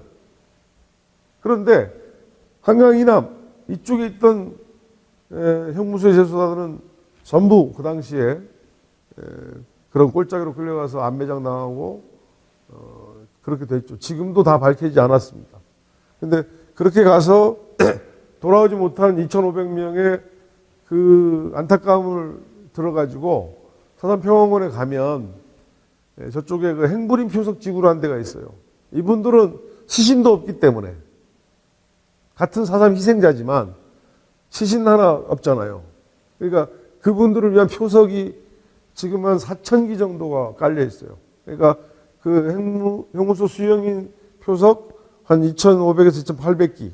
나머지는 4.3 전기관을 통해서 행방불명으로 된 사람들 포함해서 한 4,000여 기 정도가 지금 평화공원 가면 위령재단 옆에 질비하게 압도적이죠. 그렇게 남아 있습니다.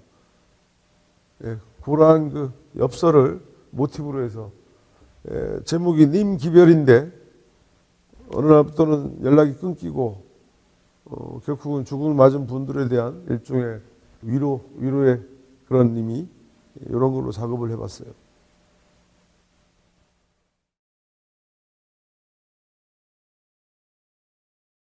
네, 여기 오른쪽에 건국의 기초라는 작품은 엄밀하게 얘기하면 건국절의 기초입니다.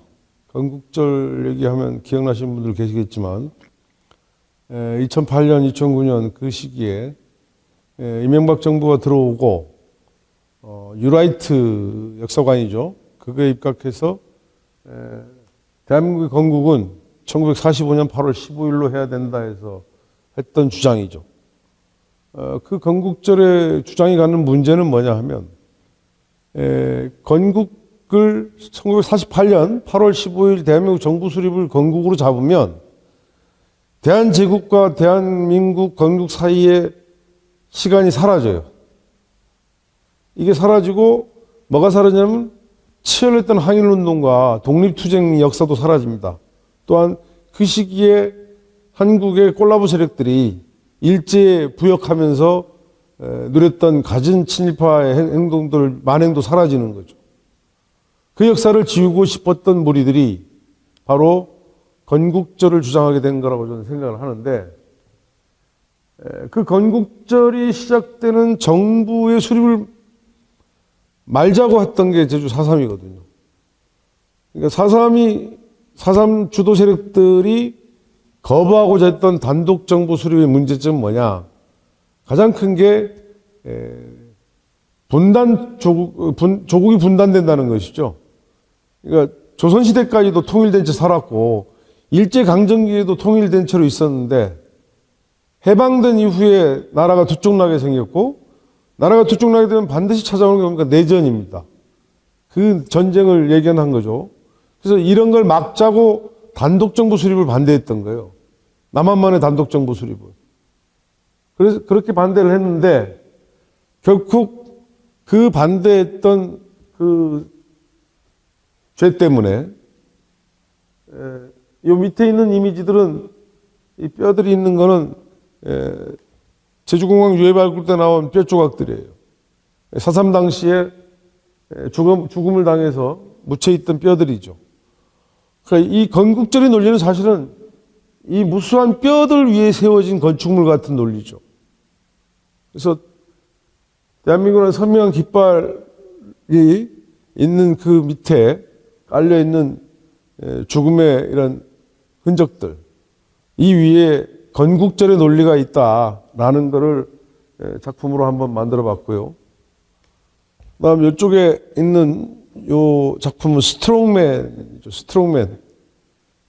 독재자, 뭐, 이런 이름으로도 번역이 된 건데, 여기에 있는 요 하얀 요 마크들은 요즘 세대들은 모르지만 예전 세대들은 낯익은 거죠. 옛날 그 60, 70년대 밀가루 포대에 항상 찍혀 있던 원조 물품에 찍혀 있는 마크를 이렇게 도상으로 확대해서 만든 거예요. 이승만 대통령이 참석했던 제12차 국무회의록에 보면 거기에 그렇게 써 있어요. 미국의 원조를 원활하게 받기 위해서는 지금 전라도, 제주도에서 벌어진 이 그 소요 사태를 가능한 가혹하게 탄압하지 않으면 원조를 받을 수 없다. 그러니까 가혹하게 탄압하라. 라는 기록이 지금 남아 있어요. 그러니까 이승만이 누구를 위한 원조를 원했는지 모르지만 그러한 미국의 원조를 받기 위해서 제주도 4.3을 강력하게, 가혹하게 탄압하라라는 명령을 내렸던 것이죠. 이승만의 유시인데, 그러한 스트롱맨 이승만의 모습과 원조 물품, 그리고 그 밑에 깔려있는 유해 발굴 현장의 유골들을 이렇게 병치시키고 레이어로 덮어서 한번 생각해보자 라는 의미의 의도로 만들어진 작품이고요. 저쪽 작품도 유해 발굴과 관련된 거, 제목이 각인 유해 발굴인데, 저 유해 발굴의 상황을 만든 두 주체, 성조기로 상징되는 미군정과 그 다음에 그 위에 선명한 이승만의 모습이죠. 뒤에 있는 배경을 자세히 보시면 이렇게 해골이 입을 쫙 벌리고 있는 모습이에요. 제주공항 유해 발굴 때 여러 유골들을 봤는데 저 유골은 마치 뭔가 외치는 듯한 그런 모습 그대로 그 땅에서 굳어진 것이죠. 그래서 살은 다 사라지고 뼈만 남았는데 마지막 순간에 소리를 질렀는지 어쩐지 몰라도 이렇게 입이 쫙 벌어진 채로 뭔가를 외치는 듯한 인상적인 모습이 있었어요. 그래서 그걸 보면서 구상을 했던 건데 그 위에 이승만이 걸어 나오고 성조기가 깔려 있는 그거를 이렇게 결합을 해서 콜라주화해서 만들어 본 작품입니다.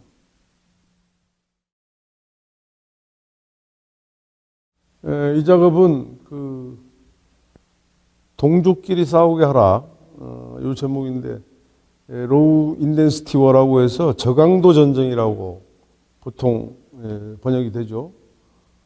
이 저강도 전쟁은 그 소위 말해서 고강도 전쟁,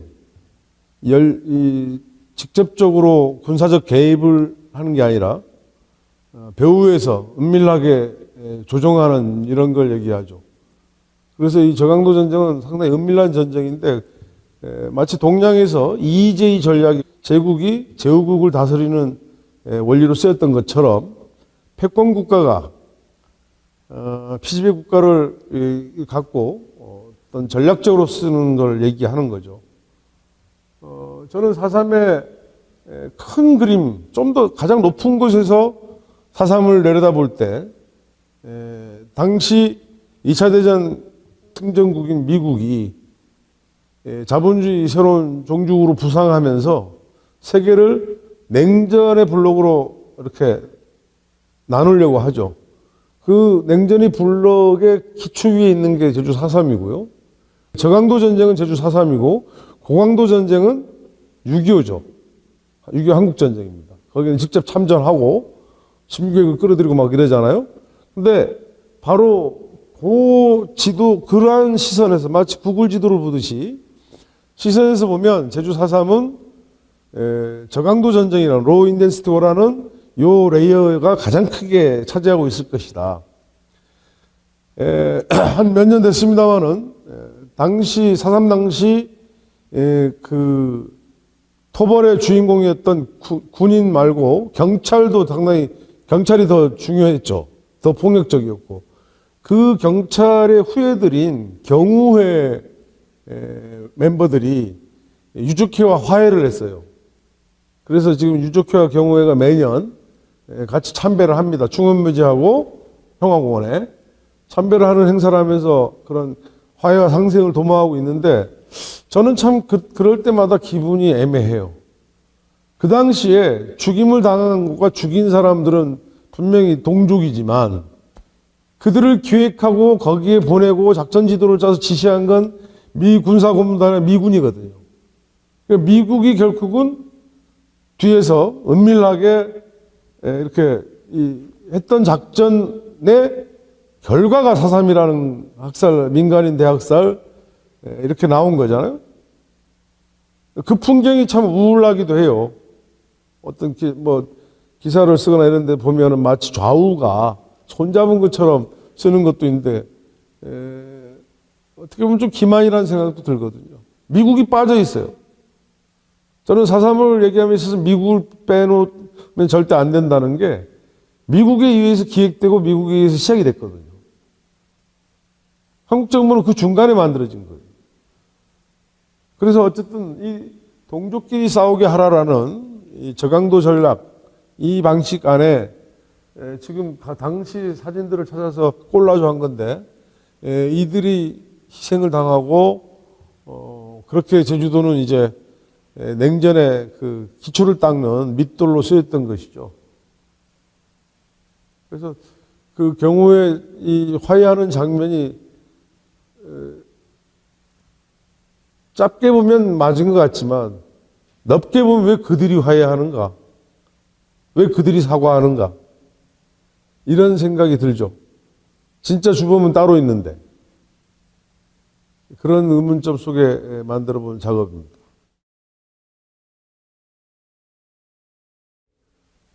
이 작업도 유해 발굴과 관련된 테마로 작업을 했던 건데요. 지금 자세히 보면 주민들의 얼굴 위로 발굴 현장의 뼈들이 이렇게 겹쳐서 이렇게 레이어가 씌워져 가지고 있는 그런 작업이에요.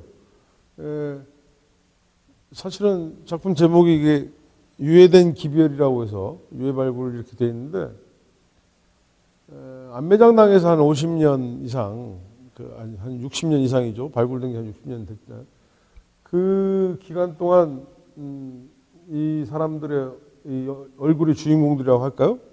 이분들은 세상에서 완전히 사라진 거죠. 그리고 행방불명이라는 이름으로 모든 가족들, 그 유족들한테는 일말의 희망, 시간이 갈수록 절망, 나중에 체념 이렇게 됐다가 뒤늦게 이제 이렇게 뼈 조각으로 세상에 모습을 드러냈는데 그 400여 구에 발굴된 유해 중에 139 정도가 DNA로 밝혀졌어요. 그러니까 25%? 이 정도는 가족이 품으로 돌아갔는데 나머지는 끝내 밝혀지지 않아가지고 평화공원 그 유골 봉안고 안에 지금 이렇게 단지 속에 뼈가루로 해서 지금 차곡차곡 이렇게 쌓여 있거든요. 거기서 모티브를 얻은 작품인데 뼈만 남아서 이제 누군지도 모르는 그러한 늦은 기별이죠. 늦게 나 여기 있어 했지만 정작 얼굴도 모르고 누군지도 모르는 그러한 그 안타까운 게 있죠.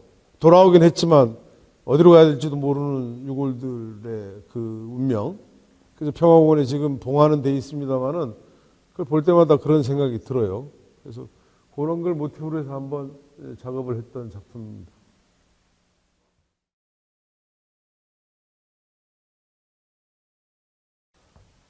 이 작업은 그 부러진 숟가락, 빨치산의 인식표라는 작업인데요. 지금 양쪽에 보시면 보리밥을 떠먹던 노숟가락 두 개가 이렇게 있습니다. 이 노숟가락은 사실은 자루가 더 길죠. 막 부러뜨린 이런 그 숟가락을 보고 당시에 이제 군경 토벌대들이 붙인 게 빨치산의 인식표라고 불렀다고 해요.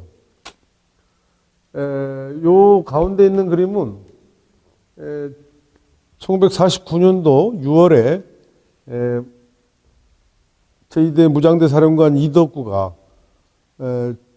토벌당해서 총살당해서 와서 제주시 관덕정 광장에 십자틀에 나무틀에 묶여가지고 이렇게 서 있는 여기에 뭐 뭐뭐의 괴수 수계 이덕구를 보라 이렇게 쏘는 말로를 보라 이렇게 쏘는 요 종이를 붙여놓고 이렇게 시신을 묶어서 전시하는 장면이에요. 그게 사진으로 남아 있는 걸 그림으로 모사했는데 이때 이제 가슴에 부러진 숟가락을 꼽아놨어요. 그러니까 이거는 사실은 이렇게 꼽진 않죠. 근데 이제 그 당시 아마 어느 경찰 순경이 이놈 진짜 빨치산이라는 그런 느낌을 주려고 했는지 몰라도 가슴에다가 노숟가락을 꼽아놨어요. 이 부러진 숟가락의 유래는 뭐냐 하면 예전에 이제 무장대들이 산에서 활동을 하려면 아무리 무장대라도 밥은 먹어야 되잖아요.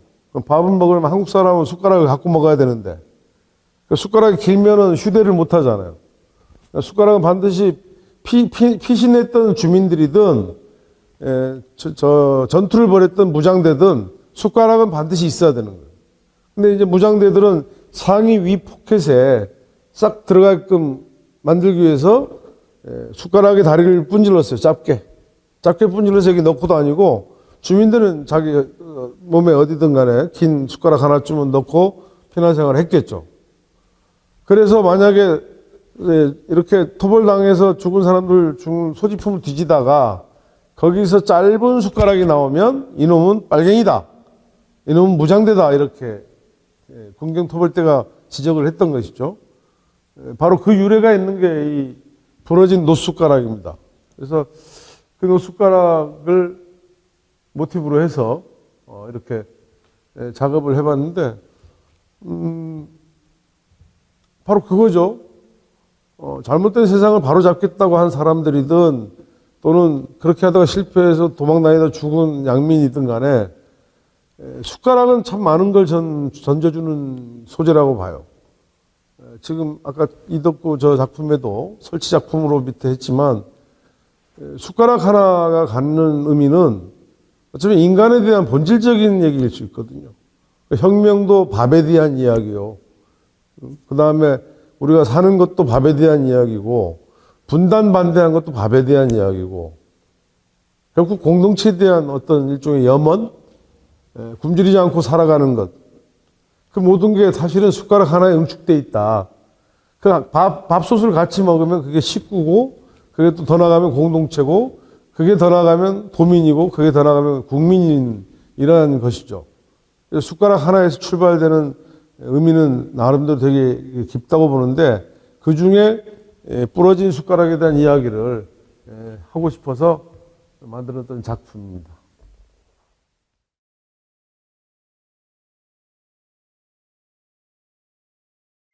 이 작업은 아마 어렴풋이 다들 눈치채겠지만 이게 서귀포 앞바다에, 강정 앞바다의 범섬인데 그 앞에 미국 핵잠수함이 이렇게 유영하는 모습을, 작품 제목이 안전한 풍경입니다. 안전한 풍경. 강정의 해군기지를 만들 때 명분이 보다 안전한 국가, 안전보장을 위해서 한 거죠. 그렇게 해서 안전해진 풍경이 이거거든요. 과연 안전한 것인가? 오히려 위험은 더 고조되고 그러한 상황으로 가는 건 아닌가? 안전한 풍경이 해녀들이 자맥질을 하고 어선들이 오가는 그런 평화로운 풍경이 아니라 이 잔망경을 세운 이 핵잠수함이 지나가는 모습이 결국은 강정 해군기지를 만들어냈죠. 그것이 과연 갖는 의미가 우리한테 안전한 것인가라는 걸 되묻고 싶은 겁니다. 그래서 여기에 커튼처럼 이렇게 문양의 메이드 인 USA를 박았고, 그다음 USS 미 전략 핵잠수함이죠. 요게 강정 앞바다를 이렇게 유영하는 모습을 넣었는데, 실제 지금 핵잠수함이 왔는지 안 왔는지 모르는데 오키나와의 오키나와 노트라는 명저작을 남긴 돌아가신 일본의 오에 겐자부로라는 분의 그 오키나와 노트 글에 보면 말의 위장망이라는 말을 씁니다. 말의 위장망. 말이 뭔가를 가리는 위장망이다. 그 오키나와의 경험을 보고 쓴 글인데, 처음에는 오키나와의 기지가 만들어지고, 미국에 이제 비행기가 온다, 안 온다 얘기가 나다가, 나중에는 그게 B-52 폭격기다 라고 얘기가 그것이 올 것이다 라는 소문이 무성하다가, 어느 날 갑자기 불시착하듯이 잠깐 기름 넣으러 왔다. 한 몇 대가.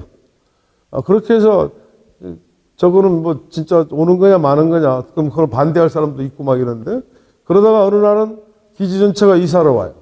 그리고 거기서 북베트남 폭격에 나서면서 매일 뜨고 내리는 폭격기를 보게 되죠.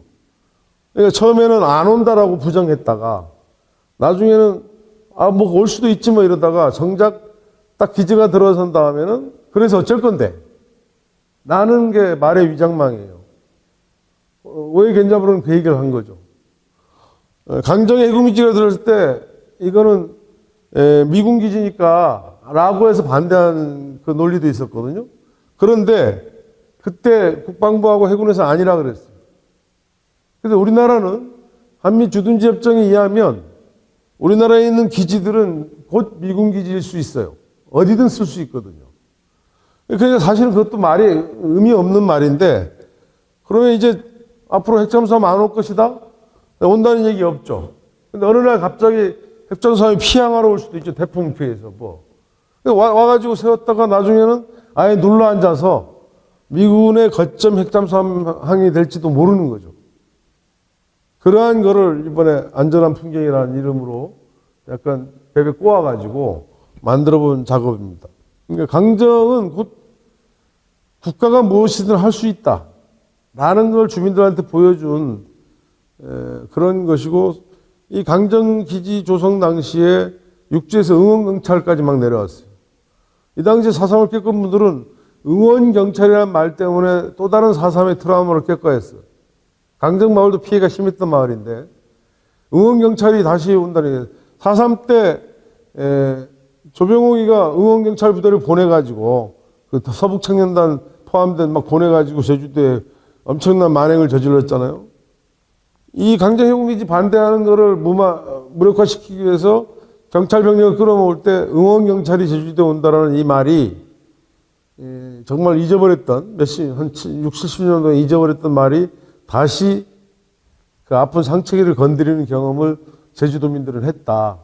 이걸 기억할 필요가 있습니다. 이 작업은 기억의 순도라는 작업인데요. 기억에도 순도가 있다는 거죠. 여기 보면 빨간 바탕에 현실적인 뼈를 그린 거고, 이쪽은 무채색 바탕에 무채색의 뼈를 그린 거고, 이쪽은 하얀 바탕에 뼈의 흔적만 남았어요. 그래서 시간으로 보면 한 3, 40년, 한 100년 정도? 보통 역사학에서 30년을 한 대로 잡는데 그렇게 볼 수도 있겠고요. 엄밀히 보면 지금 4.3은 여기쯤 와 있다고 전 보는데, 근데 자꾸 이 빨간색 바탕이 나와요. 그렇죠. 최근에 태영호 망언이나 김재원 이야기나 이것도 지금 그렇고, 자꾸 이거에서 일로 와야 되는데, 여기 어느 정도 와 있는 것 같은데 자꾸 이 색깔을 끌어다가 여기를 넣는, 자꾸 뒤로 거꾸로 가는 퇴행적인 역사가 지금도 반복되고 있고, 또 한 측면에서는 여전히 목 잘린 4.3이 있잖아요. 그게 남아있는 이 색깔이 지워지질 않는 거죠. 그렇지만 어떤 기억도 안 사라질 수는 없는 거죠.